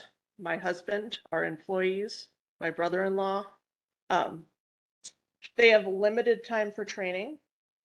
I like it when my husband comes home for dinner. He likes to spend time with his kids as to go to, trainings on the weekends and learn more about complicated firefighting. And I think that in spite of the fact that the application claims that the fire risk is not increased, you just had previously in the meeting, and if my understanding is correct, it's the one over by Arlington, they had another fire. And I know they had one this summer. And the Avangrid one on the other side of Bacon Run Road had a fire this summer. So anytime you increase human activity, you increase fire risk. You just can't help it. I also think that the firefighting changes when you introduce all the junk, right? I don't know what it's all made of, but there's going to be plastic. There's going to be motors. There's going to be stuff with heavy metals. There's going to be chipboards and locking mechanisms. And all of the smoke from that is going to be a much different level of toxicity. This kind of stuff that urban firefighters deal with. And they wear specialized respiratory equipment to deal with that. And, so then listing these people as our first responders, who they're happy to go out and fight fire. They want to save their homes, their farmlands, their grazing land, but they don't necessarily have time to do 200 hours of training a year to deal with specialized things like lithium-ion batteries. So that's another thought. The traffic, the comment about the traffic coming from 97, I think to be patently false, having watched the build on the last one. I would drive home from library group at about 5 to 5:30 p.m. and I would meet 100 cars coming this way down the curves of Bake Oven Road. They were mostly pretty respectful drivers, except the ones that weren't. And you know, I don't know, you know, I'm sure that people in other parts of the country need work too. I think it's great that all those people that showed up to do construction, but nobody local was hired in particular.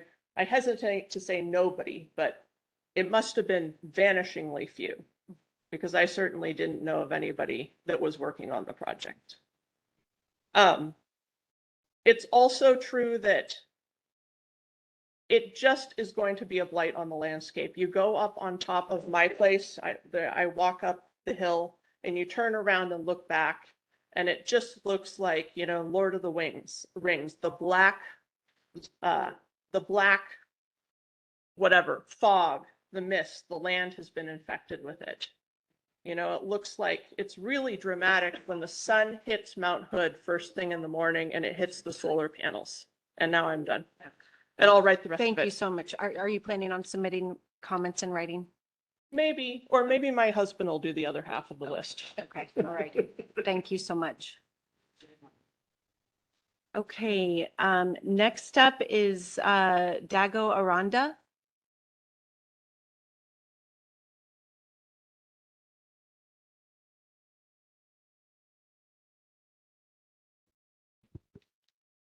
Good evening, Council. My name is Dago Aranda. My office is at 17230 Northeast Sacramento Street in Portland, Oregon. Zip code is 97230. Again, good evening. I'm Assistant Business Manager of Labor's Local 737, and I'm proud to represent LIUNA Local 737, the Labor's International Union of North America. Joining me today are several of our members, men and women trained in the trades that power Oregon's infrastructure and clean energy future. We're here to voice our strong support for the Yellow Rosebush solar project. LIUNA has deep roots in Oregon and across the Pacific Northwest. Our union represents thousands of construction workers who build everything from roads, bridges, and renewable energy installations. We've been on the front lines of solar development for years, helping deliver safe, efficient, and high-quality projects that benefit communities and the environment. The Yellow Rosebush Solar Project is exactly the kind of initiative Oregon needs. It aligns with the state's clean energy goals while creating, real economic opportunities for working families. Solar projects like Yellow Rosebush bring direct and lasting benefits to rural communities. LIUNA members, many of whom live in Wasco County, will be hired to build this project. That means good paying jobs for local workers. During the construction, crews will rely on nearby lodging, restaurants, gas stations, fuel supplies, injecting dollars into the local economy. Our members are trained in safety, efficiency, and environmental stewardship. They're ready to deliver this project on time and on budget. This project isn't just about clean energy. It's about community investment, workforce development, and economic resilience. LIUNA Local 737 stands firmly behind the Yellow Rosebush Solar Project. We urge the decision makers to approve it and help Oregon continue leading the way in renewable energy. Thank you for your time and consideration. Thank you, Mr. Aranda. Okay, next up, Carol Beatty.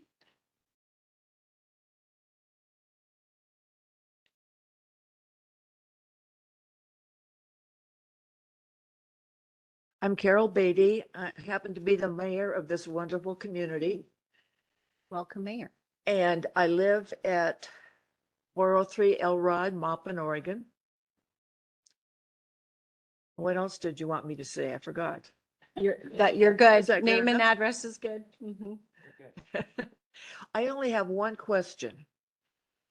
If we have 400 workers come in, where are 400 workers going to be housed? Our population is 467. So I want to know what kinds of plans are for the housing. I know when the other solar project was done, our RV park down by the river was filled all winter long, which was good for the business of the park. But so again, I ask, where are we going to put 400 workers? And I want to compliment this board or council for your good work and your presentation. I've learned a lot listening to you, and I can tell that you are committed to what you're doing and you want to do it right. And thank you for doing that. But I would like to know where we're going to put 400 workers and their families. Thank you. Thank you, Mayor Beatty, and we'll give the applicant an opportunity to respond at the end of your Okay. question. Okay, Ryan Sheehy.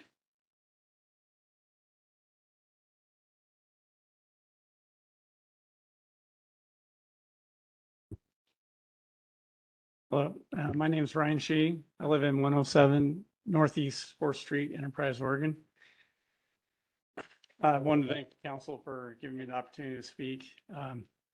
I'm here tonight as a citizen of Oregon, conservation of sorts, and also a member of the executive board of the Oregon Solar and Storage Industry Association. Although I'm not representing them tonight, I just state that so you know that.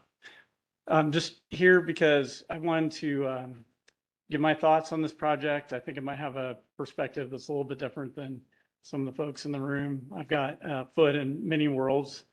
I grew up in Wallowa, Oregon, which is the same size as Maupin, so I understand the mayor's concerns. I grew up on a cattle ranch, and I did own a piece of dryland farm for a bit. Went to high school with dryland farmers, so I understand some of the other perspectives of the first lady that spoke. Growing up in that environment, working outside, being in a family that was making a living off the land, and then watching our county kind of die as some of the industries went away.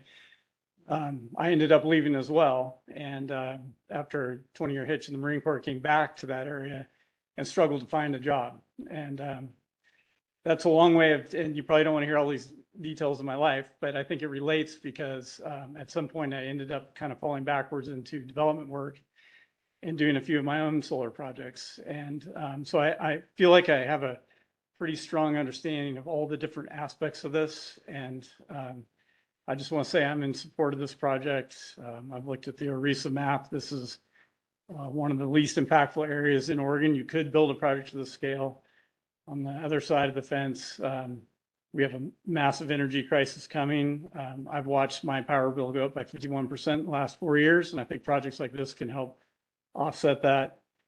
I think that there's a lot of good that can come out of this project, and I believe that Savion will treat it in a way that follow through on what they're saying they're going to do and treat the community with respect, but also build something that's aligned with Oregon's goals, with us as citizens, that offset some of the potential issues coming up in the future, energy costs being one of them. One of the reasons I got into solar in the first place is it was a pragmatic business decision.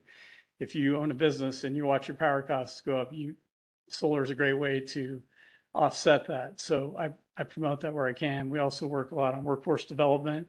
And I think this is a growing industry that my own nephew, who's an electrician, primarily works on my solar projects. So I'm, as a family business owner, I'm not only saving money, but I'm employing my family. And I think that can be true for a lot of people. And I think Wasco County and this town will benefit from it, like my town has with the projects that I've built. I also want to say that for the project, I've done a few ground mounted projects, and I have security cameras or game cameras around them. And the first thing I do every morning when I get to work is I pull up those cameras and I look at all the wildlife that's gone through there.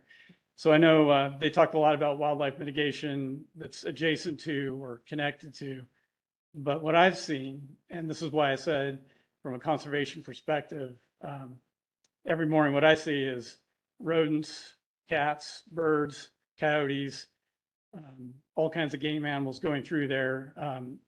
It's not uncommon for deer to jump the fence into my project to drop their fawns in the spring. And it's like almost like a little bit of predator protection for them. Their fence might be a little higher than the one we built, but it's not a zero-sum game on the environmental aspect in that area. It's just my personal observation of what this project could be like. But also, you know, growing up with dryland farmers as my neighbors, and having owned a piece of it myself, you know, we farmed the government, and it was never good farmland, never should have been farmland, at least in the pieces I'm talking about, and I've been to the bake oven site.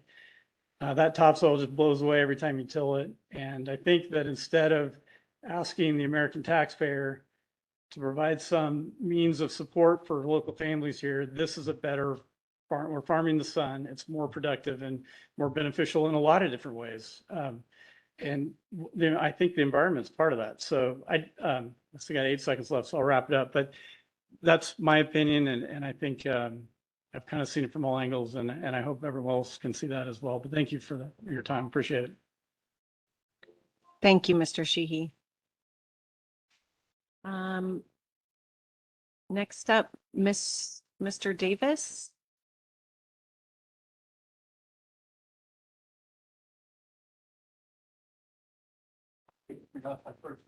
What? It's pronounced Earl. Oh, but I okay. go by Mike. So. Okay. I see the hesitation. That it meant in real life, so. Yeah, a lot of people say that, you know. It's actually abbreviation for Ireland, so. Okay, yes. That's a different story. Anyway, my name is Mike Davis. My address is 82859 Highway 216 in Tye Valley. Okay. I am the owner, along with my family, of Tye Ridge Ranch LLC. Okay. And for those who looked at the map, where it is, it borders 197 to go up Butler Canyon towards the Dalles, everything to the right. Okay. It's all part of the ranch. And it goes for about a little over 5,000 acres of aerial acres. It's about 9 square miles. It's been in the family a long time. My family homesteaded it in 1868 and was deeded to them in 1871. I'm not that old, trust me, but there's a lot of the Davis blood's been in the Tye Valley for a long time. I was born actually up on top of Tye Ridge in a wheat truck, believe it or not. My mother just couldn't quite wait for about an hour and a half to the Dalles. So maybe that's what's wrong with me. I don't know. So so there's a long generation of being here. I was born here. I was raised here. I went to high school here. Okay, so there's a lot of this dirt's in my blood. Okay, no matter where I went after, and I won't bore you with that. But I would like to do a couple things, and I'm keeping an eye on the time, by the way. I'd like to express my support, sincere support, for this solar project and its potential benefits to our community, yours and mine. Okay. And by the way, yes, I have notes here, so I'm trying to shorten my time so I can keep gabbing, and I can give this to you as well. Okay. Our family's intention back in the 70s, when things started to really change because the mills shut down and things were just in chaos. And so our intention when we looked in the 70s was that to really look at what we're doing with the property, okay, for long term. And what we really came up with is we wanted to be a good steward to our property because there's a lot of blood in that property and we want to be good stewards to it, okay? We really wanted to get into conservation and do the practices. And really, my dad was a big believer in habitat protection of the deer and the elk that streams through there all the time, okay? So along with what happened, we were engaged in a lot of projects, meaning for federal projects, CRP programs to grassland programs, all sorts of things. And one of the things that we're involved with, have been for a long time, is to ODFW. Great people, by the way. Love ODFW, love them, okay? Because they were really mindset where we were coming from. And that is to protect the habitat for the birds, the games, and all that stuff, okay? So we have a long relationship with ODFW, sprouting here and there. We even did some seeding for the wildlife, the burn that happened. We was doing some seeding projects for them as well, and for the ranchers around us. So my point here is the proposed project has a net benefit for the ecological and the habitat conservation for Wasco County. It's a net benefit here, guys. The project utilizes, if we think about it, got a minute and a half, utilizes existing infrastructure and sits next door to another solar company, which we know. It utilizes degraded and minimal production agricultural land that is also low in quality habitat. This project leaves the main wildlife habitat in migration corridors. Remember the map? The migration corridors. It was really sensitive. Thank you, ODFW, and thank you, Savion, for doing that. I think that's a great, great plus there. Through the mitigation efforts, its offsets what minimal impact it really does have. Minimal impact, but this mitigation plan that they have, and you guys have read it, is substantial. So the mitigation with our ranch on Ty Ridge aligns with our conservation plan already. Aligns with it. It's a natural. I mean, wouldn't say no to that one. Okay. Because it's our plans for the Oregon white oak, which is really dear to our hearts. Certainly mine. In fact, the Butler Canyon, they tell me that it's one of the longest single strands of Oregon white oak in the state. We got to protect that. Okay. Migration corridors for mule deer, elk, which is targeted by the ODFW. That's natural, right? This mitigation plan provides a general uplift of land and provides a much needed higher quality habitat than what is being used for the project. Think about that one. Okay. Savion will be, one sentence, will be a positive addition to our community and the ecological around us. Okay. I am very supportive of this project and encourages you as the board, the responsible board, to approve the project permit. Thank you. I'll shut up now. Thank you, Mr. Davis. Would you like to have this? Yes, please. Wendell Clodfeller.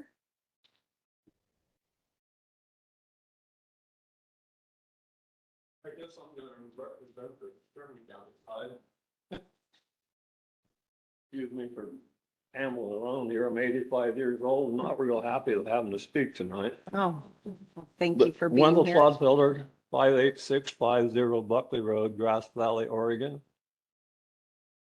I've lived on the same ranch 85 years, 4 miles north of this project in Sherman County, across Buck Hollow, which I've dearly loved all my life, Buck Hollow. As a kid, I spent probably 2 days a week during the summer in that canyon.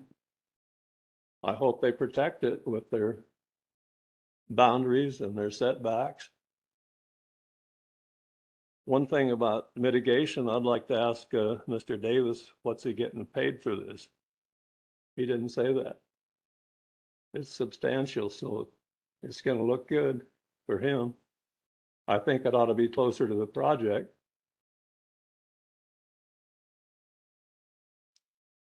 Generally, I'm supportive of solar. As a fact, I have 1,600 acres entered into a contract with Planera, who's planning a project around Buckley Substation. I do question the 4.5 mile line running from Bake Oven Country across to Buckley. I think that's ridiculous.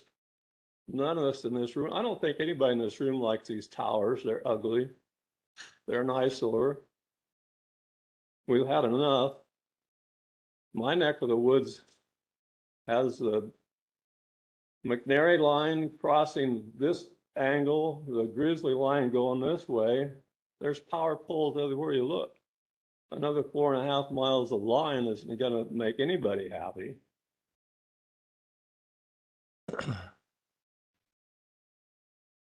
Julie Carver mentioned fire. I hadn't thought too much about it until we had some of our meetings in Grass Valley, but you know, the landowner can't buy enough insurance to protect himself when he's liable for starting a fire next to one of these projects, and you know they're going to sue us. You can bet your bottom dollar they're going to sue the landowner if he accidentally starts a fire.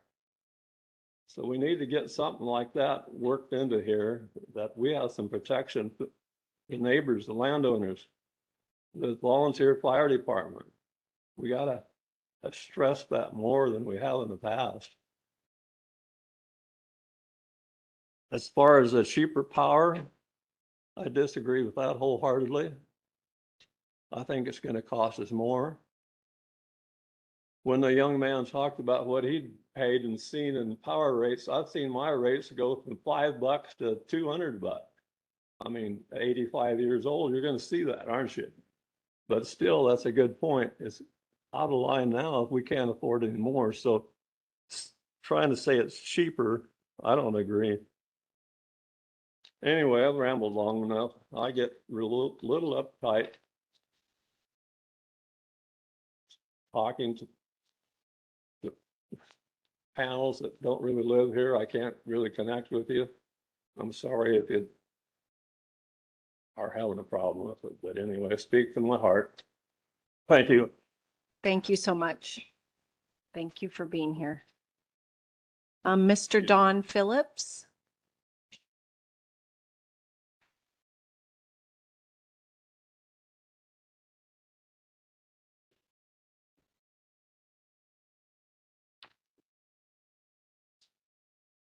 My name is Don Phillips. I live at 90806 Wilson Road.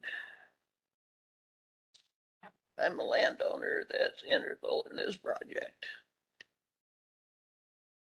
I want to supply a little bit of background and historical information specific to my property. I've owned the property for 36 years. The soil type is sandy loam. All land within the boundary of the branch is classified as highly erodible land, HEL. Is designated that way by the Agriculture Department and has remained in the Conservation Reserve Program since I bought the property in 1989 until 2020. I explored all alternatives of farming that property, and it's just not economically viable.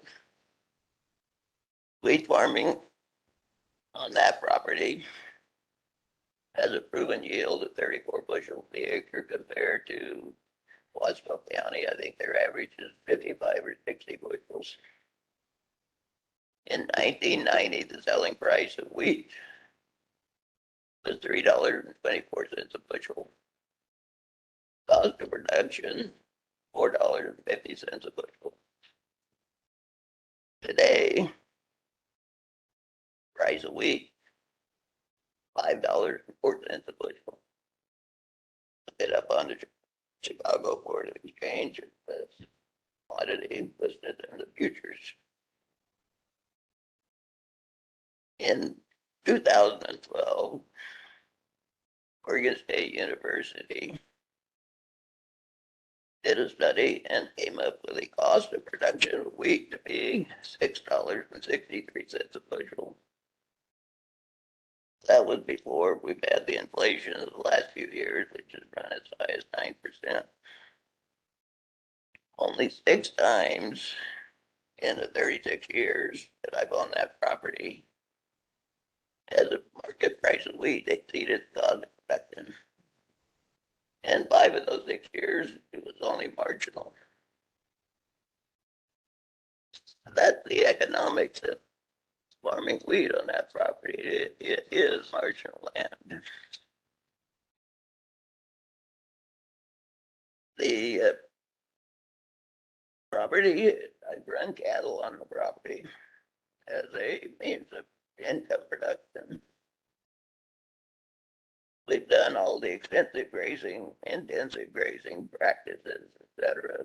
That property, 5,000 acres, will consistently maintain about 100 animal units. So what I found over the years, if I go over that number, I lose weight gain. If I go under it, it increases. So the real carrying capacity, my experience, is somewhere around 100 to 150 animals with calves and carryovers. The reason to support Yellow Rosebush Energy Center, one, it is not a high value farmland. Two, the use of the property for solar is temporary. It's not an exclusion of the property forever from agriculture. Lifespan expected to be 20 to 40 years.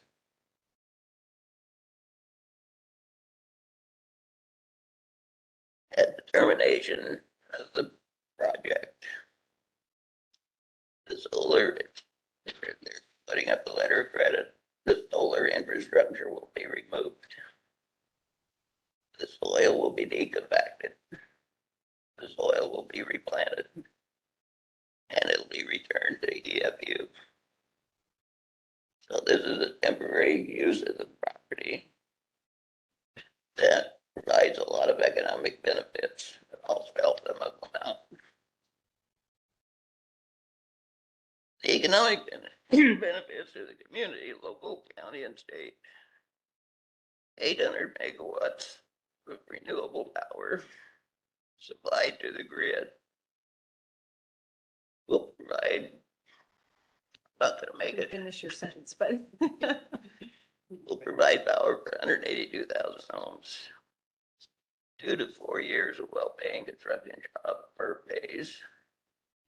20 to 40 years of maintenance jobs. Property taxes paid will increase by 10 to 20 times. And all benefits a local community. Income taxes will be paid on the labor the workers have. It'll be paid on the profits of material suppliers. It'll be paid on the profits of the contract sales to the utility companies. It'll be paid by the utility company when they pass the kilowatts on to the consumer. Multiple levels of income production to the state of Oregon. Enormous benefit. The recent study, and if I can have a few minutes. Oh. The recent study, solar is going worldwide.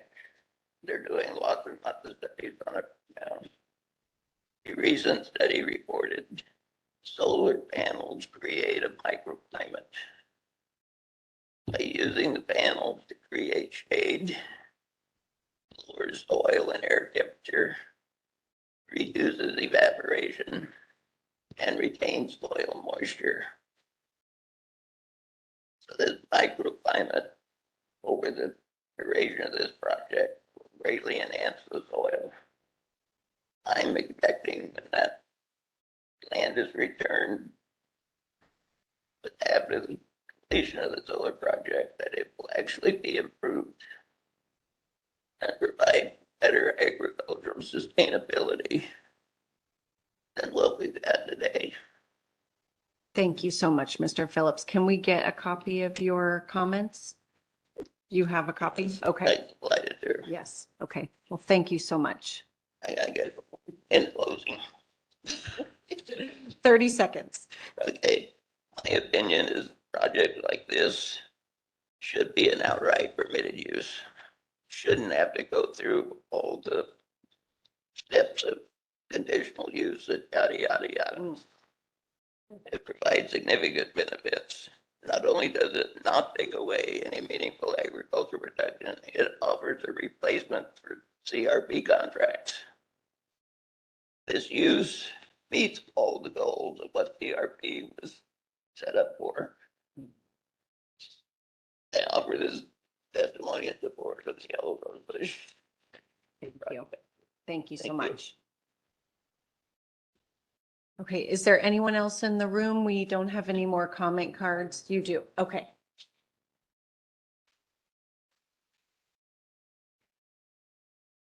Thank you, sir. My name's Bob Crine. I'm at 89881 Bake Oven Road. I'm also a landowner on the project. Working with Yellow Rosebush has been very, very good from the beginning. We also have another solar farm right across the road that's also on our place with another developer. It's been an easier go from the beginning, and I'm looking forward to working with them. Part of what Dawn was saying is we're right across the fence. Our ground sucks. I mean, it's shallow soils, CRP. It's been a CRP for 30 years. Hasn't been farmed. We've been going to the mailbox every October and we can't get our check right now, so it sucks. But yeah, it's I think solar is a higher and better use for the ground. There's hasn't been a lot of opposition to the previous solar farm that's situated across the road from where this one's going. There hasn't been a lot of overall huge negative comments. I think this is a pretty good spot to site solar. There might be other spots in the county that maybe aren't so well suited, and that's probably why there's a lot more negative comments. As far as the traffic and the fires and all those things, they're all, so far, the traffic was, it was painful for a while.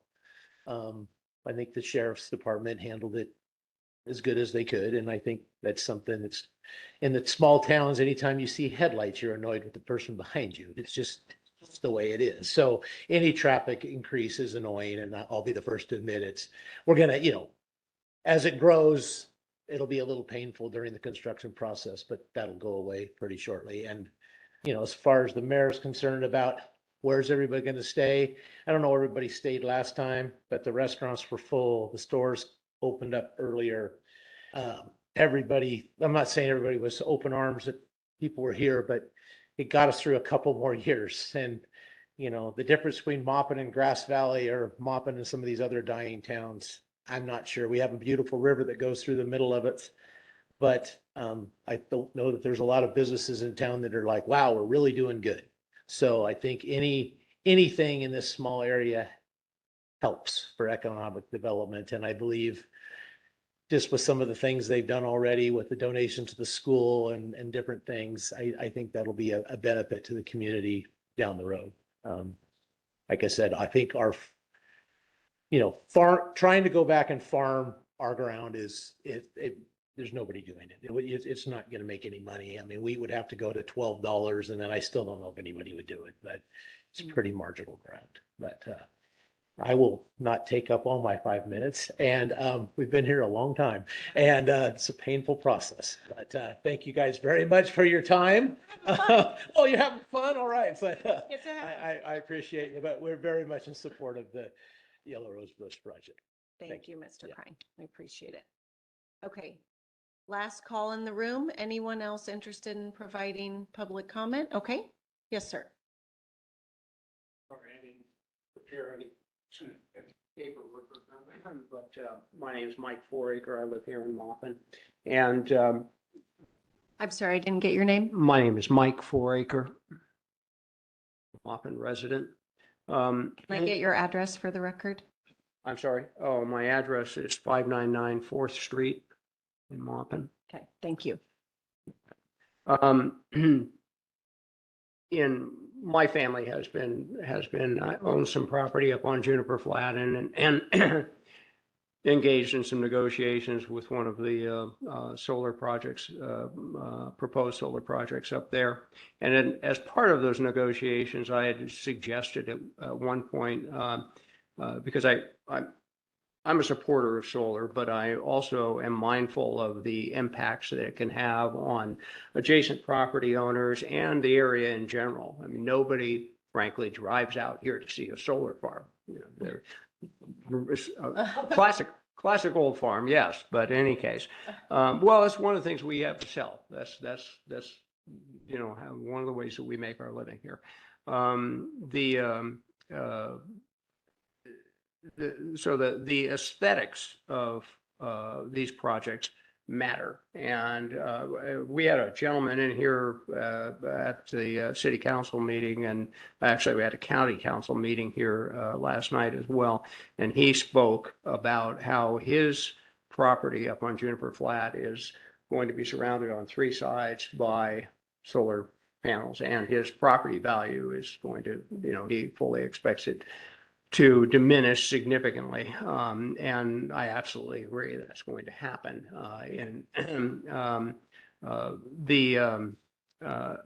I think as a condition of approval for projects like this, there should be some consideration given to compensation for adversely impacted properties who lose, folks who lose property value as a result of the project. But I also believe that there are ways to, well, there's at least one way to ameliorate some of that impact, which is to plant a vegetative screen around the perimeter of the project, at least in appropriate areas. And this is not, I mean, this is something that we do, you know, or have come to do in the context of forestry with logging, where we leave a 50-foot or 150-foot, I'm not sure what it is, untouched area along roadways.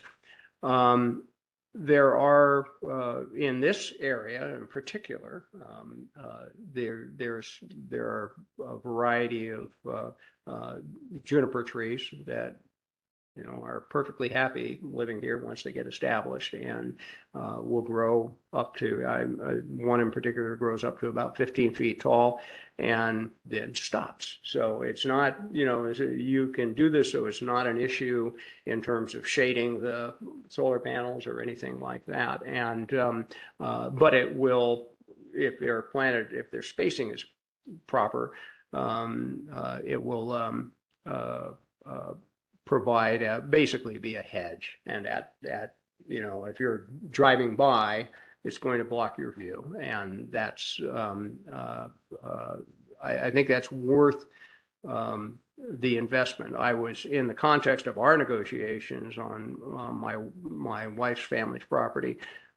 I made that suggestion and was told that was just too expensive by the contractor, but I did some rough calculations myself, and I find that hard to believe. I also think that if it's a matter of cash flow, because I understand there's a lot of money spent on these projects before they start to get any revenue, you can always wait until the project starts creating a revenue stream, and then do the plantings. You're talking about projects that have at minimum a 20-year life, and probably, you know, in many cases, 40 years or longer. The trees will grow to maturity in probably about 10 years. So you're solving much of the problem, if not, you know, if not the whole thing. So I would recommend that while we're doing this, that we consider those aesthetic impacts and the consequences that they can have for the value of adjacent properties. Thank you. Thank you very much. I got it. Yeah. Okay. One more last call, or everyone in the room has spoken if they were interested? Okay, we're now going to go to WebEx. If you are on the WebEx and would like to provide comment, can you raise your hand? Just one call in, okay? So Nancy, if you could unmute them, Please state your name and address for the record. Oh, it's me, right? This is Michelle Van Indy. I live at 8614 Chadburn Road, Dallas, Texas. Our farm where I was raised and my mother lived is 80691 Old Wapanisha Road.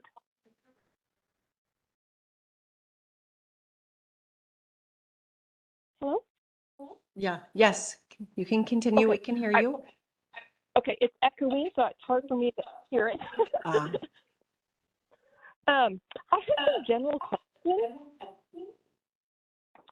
Why, regarding the wildlife, I thought minimization was more important than mitigation, but I thought that was part of the preferred standards, Oregon standards.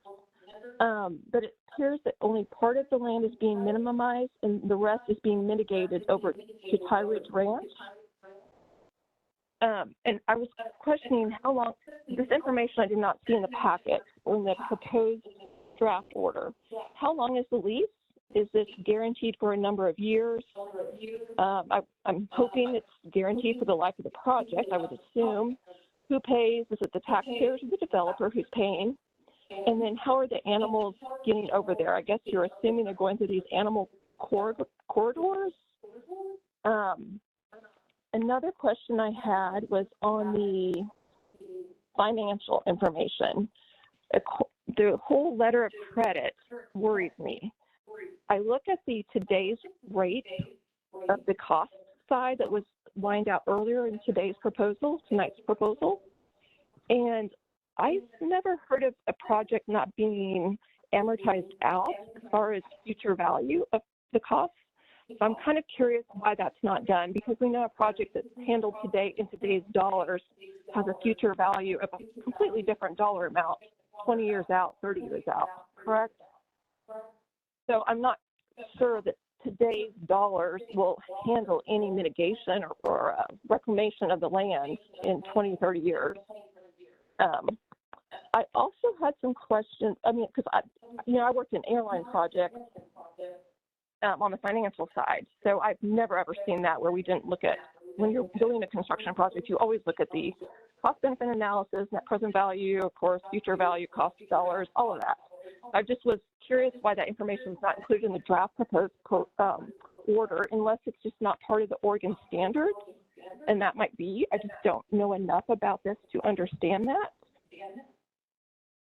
Another thing I had a question on was water. I saw some letters that stated that there would be 2 water wells on various properties that were going to get construction exemptions. I also saw that there were going to be 3 various municipality, or I guess one is a water, Deschutes Water, Maupin, and Wasco County, or not Wasco County, the other county. But they, I don't see anything that's actually lined out, concreted. It just says you just have to tell us whether or not you can or cannot allow water at some point, give us water. And so I was kind of confused why that was not more pinpointed at this point in the project. I would assume that you'd have that kind of really itemized at this point. I mean, water's kind of important. And I thought that at this point in the project that you'd have that pretty lined out and pretty detailed. So I was kind of confused why that was not handled. And once again, I'm new to this solar project here, these solar projects. So I'm trying to understand how Oregon works, and just trying to understand how the process works and why the details are not more specified at this point in the project. So I would appreciate any answers whatsoever. I'm not trying to attack anyone. I just have many, many questions. Thank you.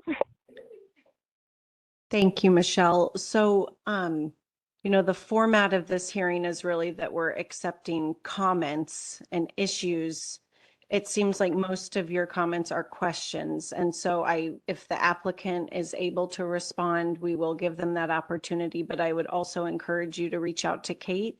She's the lead analyst. We can get you her comment information. She can help you understand where information is within the draft proposed order and what type of issues are evaluated within our standards and within the order and the application. So I would encourage you to work with her outside of this hearing format. And then again, you also have the applicant or can get access to the applicant's information as well. So I have, is it Katie or Kathleen? I've reached out to Kathleen. She's been a plethora of information for me. Oh, okay. So you guys are already friends. Yes. Great. Okay. Yes. Continue Yes. that path. Yes. Yes. Okay. But I will have to put this into comments if I cannot get some appropriate answers. So that's why I'm asking the questions now rather than commenting later on. I'd rather just have an open conversation about it, Yeah, I understand. You have until November 3rd. Yep. Okay, so Nancy, could you confirm if there's anyone else on WebEx or on the phone with their hand raised? Yes. Okay, last call for WebEx and on the phone for any individual that's interested in providing comment tonight. Give you 5 seconds. Okay, so now we're going to open the floor for the council. If you have any specific comments on the application or the draft proposed order that you would like to provide on the record for either the department or the applicant, now is your opportunity to do that. Yeah, take it away. Thank you, Councillor Condon.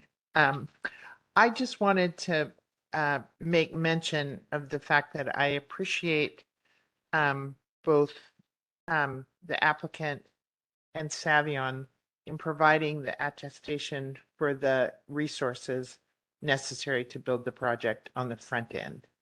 I think that is just really a crucial element for applicants that don't have much to show us. And Savion's letter was pretty concrete, or I take it as pretty concrete, as saying we will provide the resources necessary to get this project done. So thank you for working through that and certainly applying it, including it in writing.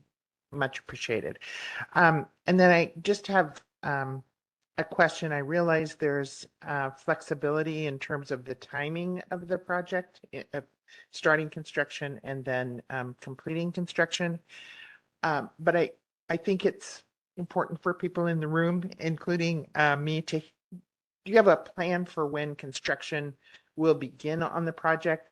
And given the number of projects that you talked about, or Kate had talked about, that are on the table, that Savion has relationships with the various companies, I would guess, how those compete for being in the queue for development. So, approached it. Yeah, I think they can come up and answer. Yeah. Oh, okay. Everyone's okay. So you've got that one. Okay. All right. Yeah, go ahead. First, thank you to everybody who has joined us this evening. We really appreciate the local perspective. I know we kind of waltz into town and then leave, but we take your comments to heart, and knowing that the applicant is working with the community is good for us to hear, so we appreciate that. I do want to ask staff to do a couple of things in follow-up.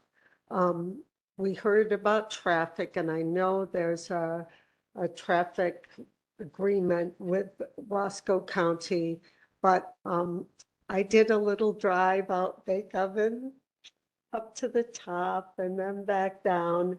And with multiple cars, that would be dicey. So whatever has been learned in the past, let's incorporate that in our conditions and make sure that Wasco County is comfortable with that, because I think there are probably lessons learned. And I know some people will go to 97, but many people will come down to 197. Housing, we dealt with housing on other projects, mostly I think in Morrow County. And the county asked to help put together a group that would help to flesh out some of the housing issues. So if you look at some of the decisions we've made probably within the last year, help me with this, other council members, we put in some conditions about housing, because when that many people come to town, even for a short time, and I know your RV parks have done really well by that, but how does the community as a whole address housing? And then the third issue is sort of a inside baseball issue. Last month, we had a briefing on how the council delegates authority to department staff to help review some of these final projects. So you heard about the habitat mitigation plan, which is being finalized kind of as we speak. And that's not something that needs to come back to the full council. We want Department of Energy staff in consultation with Department of Fish and Wildlife to work out any of the final issues, not even issues, but the final documentation. That doesn't have to come back to council, but we want to make explicit in our decisions where we're delegating to Department of Energy staff. And I'm happy to do a follow-up with staff to highlight the things I've seen that I think we just need to be explicit where we're saying, okay, department, we have enough evidence on the record for you to do the final review. So we just ask that when we come back with the next order, that language is specified. So thanks for your patience on that. And again, thank you all for showing up tonight. Vice Chair Clement Declan. Sorry. Oh, yeah. Go ahead. Yes, Counselor Rail. Okay, thank you. I just want to say thank you to everybody who did show up. And I would like to just emphasize two things. One, concerned about fire and the locals who actually volunteer. In my line of work, the people that I'm responsible for often are first responders to go restore power, which means nothing's going to happen in most cases until that occurs. They leave their homes, they leave their families, they leave their whatever side businesses they have to do their jobs. And I hope that the developer heard the commitment to the community, but the concern for themselves on how do we do both. So I would just strongly encourage them to find additional resources and support to help mitigate those issues. I'd also like to comment on local labor. I understand very clearly that we have specialized people who often go from project to project, but when you talk about people needing places to live, when you talk about the communities, I hope that you make a concerted effort to look at how you utilize some of the local talent. It always strikes me as odd when you hear about somebody traveling states away to do the same work that's happening in their backyard. I'm well versed in how that happens and why, but again, I would just encourage whether it's something that you do with the schools and help people learn about construction or finding actual jobs. These are very difficult things. There's pros and cons to everything. And I'd just like to tell staff, as always, you've done a wonderful job preparing us with information to make decisions. Thank you. Thank you, Councilmember Grail. Councilmember Devlin, please. Thank you. I just wanted to put a couple of items on the record. One, I think the council here is governed by, obviously, the U.S. and state constitutions and state law and the regulations that have been developed. I once served in a capacity for a very long time where I was in the capacity of determining what those statutes would be, but I'm no longer in that capacity. I am here to basically administer the statutes that have been given to us and administrative rules that have been given to us. And that's the limits of our authority. Sometimes we feel like there are things that we should be considering, but if they're not one of our criteria, they're not part of our examination of a project. However, sometimes I think one of the most important things with projects, regardless of what type of projects they are, is relationships with the community in which they're being located or in which they're adjacent to. I took very strongly the mayor's comments about the issues around housing and traffic, and I don't know about the traffic one. That's a little bit difficult to me. But I do think it would help, and I'm not expecting a 30-second response from the developer of the project. I would prefer to have actual responses for some of the things this evening in writing. I think that's a better medium for doing this, about how they think that they'll be able to meet the housing requirements for these workers during that period. I mean, there may be some creative solutions, but when I think about it, the mayor, she's the mayor of a city with about 440, 450 residents with less than 200 households. These are bigger cities by Oregon standards, but they're not cities with just plentiful extra housing. I think Madras is about 50 plus miles south of here. And the Dells is 40 miles plus north, a little bit different from north. It's not going to be an easy thing, really, but I would appreciate to just hear some comments. It may not be one of our criteria that we can decide on a project, but I do think it's important for these projects to maintain good relationships with the local community, not just during the project, but obviously during the duration of their operation. And I do think there are going to be some issues here that arise.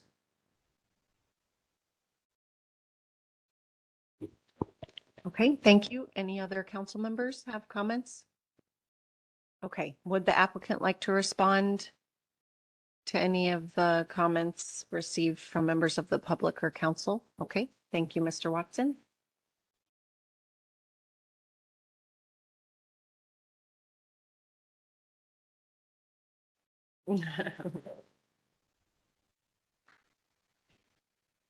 So, to Councilman Devlin's point, I think that we're going to try to respond to these in writing because it's just going to be a bit more thorough that way.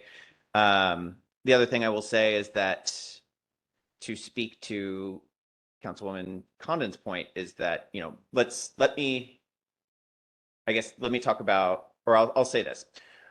With how we're envisioning construction timelines and project timelines, which I will get to in a moment, it's not everything that we have here in our permit application is complete.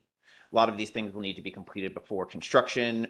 There will need to be further development to find out exactly to the T how we deal with things like traffic plan, how we deal with housing, particularly how we deal about fire. All of these things are things that our team are working on a weekly basis. So I won't have all the answers for you today, but I can tell you that these are things we are working on, and that, what you're seeing here is just, sort of a start of building that plan. So I'll try to kind of go one by one, and if I forget anything, we will definitely respond with written comments. So I'll respond to the timeline first, and I wish I had better information with that. That will fully depend on how Bonneville Power processes its queue. I don't need to go into the backstory here. I think everyone's aware they're seeing a lot of delays in how they are able to process their queue. We are expecting to get our first round of interconnection studies, first of 3 studies before we sign an LGIA, hopefully in January. That date has already been delayed 1 year, and they could delay it further. We don't have there's not a lot of visibility into the process. So when this project begins construction will very much depend on how Bonneville can move through their queue. If I had to put an idea out there as to like what we would hope, what we're expecting, given what we're seeing at Bonneville, I think the earliest we would see start of construction is 2028. It's probably more likely 2029. All of this is very much up in the air based on how Bonneville can move through its process. So I wish I had more information. A lot of that is unfortunately out of our control. Out of anybody in this room. Anyone in this room does not have control over that. I wish we had more, but we don't. So did that answer your question around timeline? Was there something else that? Yes, it did. But I am curious how do other projects compete with it under Samuel? Like Bonneville is one thing. But Yeah. you get to make like projects in our portfolio. In your portfolio, or that you're impacted by. We actually have our Vice President of Development here. I think he would be best served to answer that question. There you go. Hi, Travis Nair. I'm head of development at Savion. So to answer that question, we allocate capital, based on which projects are ready and what will get the highest returns. And the one thing we just don't have in this industry is control over any timeline. We call it a solar coaster. Because we've been through in the past 5 years, COVID, supply chain disruptions, tariffs, more tariffs, and now, federal essentially shutdown of assessments on these projects. So predicting a timeline is next to impossible. We do our best. What we have to make any project work is the land, the permit, which is why we're here, a power purchase offtake agreement, and then interconnection. And in an ideal world, those all come together at the same time, and it never happens. So we try to line them up to the degree we can. Land always has to come first, right? Because without a place to put a project, you've got nothing. But the power purchase agreement will be driven off of how de-risked it is. So there's a need for power. I think everybody knows that. But think of any off-taker, they're going to want to know that you can permit the project, that you can build the project, right? So this is a step towards that. We think there will be plenty of demand once that's ready. And then the longest tent and pole in the tent, here we go, get that right. Clearly out here is BPA and when can we get online? So when we allocate capital, there could be 2 or 3 projects that get ready about the same time. Shell, one nice thing with working for Shell is they have a very large balance sheet, and we also have capital partners. We've completed some rounds with a company called Ares recently. So our ability is there once the project has those returns. Occasionally we find other companies that are more ready to build it, and we buy and sell projects from each other, and that is more functions of whose capital is ready at the right time. But so we do look at it from a portfolio view, and when is a project ready? We've got projects in Texas that can be ready in 2 years. It's just a totally different permitting environment. They have their own interconnection system that has its pros and cons that we won't get into, but you just never know, right? So here it's just a longer cycle. But once it's ready, we think that there will be plenty of chances to get off take, and it'll be a very economic project. 800 megawatts is a huge win if we can get it built. So thank you. Thank you. All right. Thanks, Travis. I will answer some of the questions that were brought up. There was a question on the phone about water. At this stage, based on and I thought that, talking about timelines was important to answer all the subsequent questions. At this stage, it was important and required of us in the process to show feasibility of water procurement, which we did. We showed that we could feasibly, from multiple different sources, acquire the amount of water that was expected to be needed for a project in this area of this size for by our engineering team and other experts on that. It's too early for us to have contracts for that water at this stage, but we have shown the ability to secure the contracts for the amount of water we need from multiple different sources. So at that stage, that's the information we can provide at this point, and we feel like we did that adequately. And just to mention, when anything is settled on, it will be fully permitted and be up to council standards according to our project permit. So that was about water. So I wanted to speak to, traffic, housing, and fire safety. These items are particularly for traffic and housing. They are things that were brought up to us by the planning department very early on, is that were concerns for this community that were issues with past projects. We got a lot of feedback to our traffic plan to avoid critical roads through Maupin, particularly that bridge and the choke point over there, with large trucks with the equipment being moved that way. So we utilized the information we have from previous projects to the best of our ability. As far as housing and fire go, I would say those are two areas that are very much still in progress, and we are very much still working on and learning as to what we can do. From a housing perspective, one thing that I have, one idea we have that we're working on is I've engaged with Councilman Scott Peggy, I think is how you pronounce his last name. I always have trouble with it. He has an idea of wanting to be able to house people on site with RVs. That's actually currently not allowed in Oregon. He is working on a bill that would potentially move that forward. So there are a lot of ideas or initiatives out there that can help us solve this problem. We know it's an issue. We don't have the answer right now. We do know where there were pain points in past projects. I will say that we have some time to solve this problem, given what I said about BPA. So we know this is an issue. There are certain ideas that we are looking into further to see if it's something that we can actually utilize. And there are other ideas that we have as well. So not all the answers are there yet. Moving to fire safety. This is, we know, I would say, it's hard to say what is of utmost importance, but given the climate, what we've seen at other projects nearby, things we've heard from the community, this is a very, very important issue, and we're taking very seriously. We have a fire management plan. I would say that, Chris and I on our permitting team, this is something we're having calls on weekly. We are trying to understand what it means to build a project in here, what it means to have a proper, not only, what are the necessary prevention methods?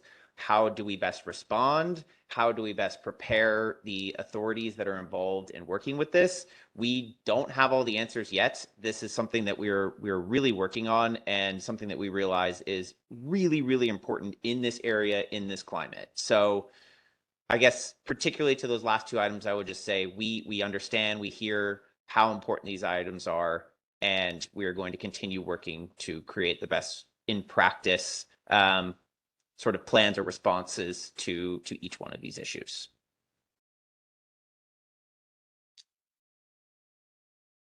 So am I missing any other questions? I think there was, I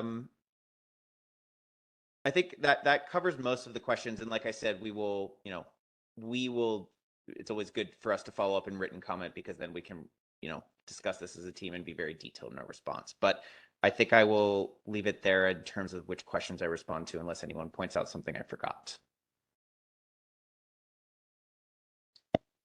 Okay, so Mr. Watson and Savion team, so I believe the department will have the ability to get you the WebEx recording so that you'll Mhm. have access to the audio of this evening's comments. And we can get you a WebEx transcript, but it's a little messy. It would take a little bit more time to get you a better looking transcript.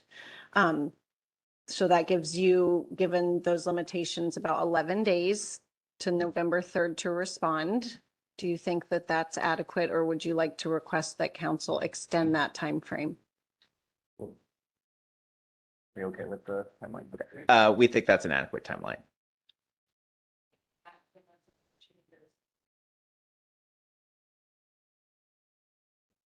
Yes.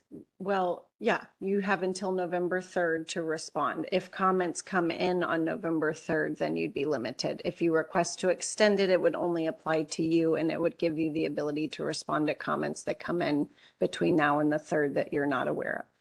So, yeah, we should extend it. Yeah. I think we'd like to extend just in case we get comments within the last day or two, so we have Okay. adequate time to respond. Okay, so 1 day or? A week, I guess, 3 days, 3. So if the comment period or the comment. period Yeah, is let's on the let's 3rd, let's look at. Right. Yeah, can we do a work November visit? 7th? Yeah, at 5 p.m. Friday. Okay, so does council need to take a motion to extend it? Okay. So council, do you agree to extend the record for the applicant to respond to comments until November 7th? Okay, that appears to be granted. Yes, go ahead. Just a question. Will the audio of this meeting be available sooner than the transcript, just in case you wanted to listen to this hearing? Tomorrow. Yeah, but before, I mean, so it's, if it's going to be, the transcript is going to be not in good shape. Well, the WebEx transcripts we can get you with the Oh. recording tomorrow. If you wanted something that had been proofread, that would take a little bit more. Oh, sorry. Yeah, recording's fine. Okay, so with that, again, we'll accept comments through the comment portal by email or hand delivery tonight. It is now 8:42. Thank you for the marathon. 8:42 p.m. on October 23rd, 2025, the public hearing portion of the comment period on the draft proposed order on the application for site certificate for the Yellow Rosebush Energy Center has concluded. Now the time is 8:43 and the October 23rd, 24th, 2025 meeting of the Energy Facility Siting Council is now recessed until tomorrow morning at 8:30 a.m. And I'm sure you'd all like to join us. Thank you. Thanks for your participation.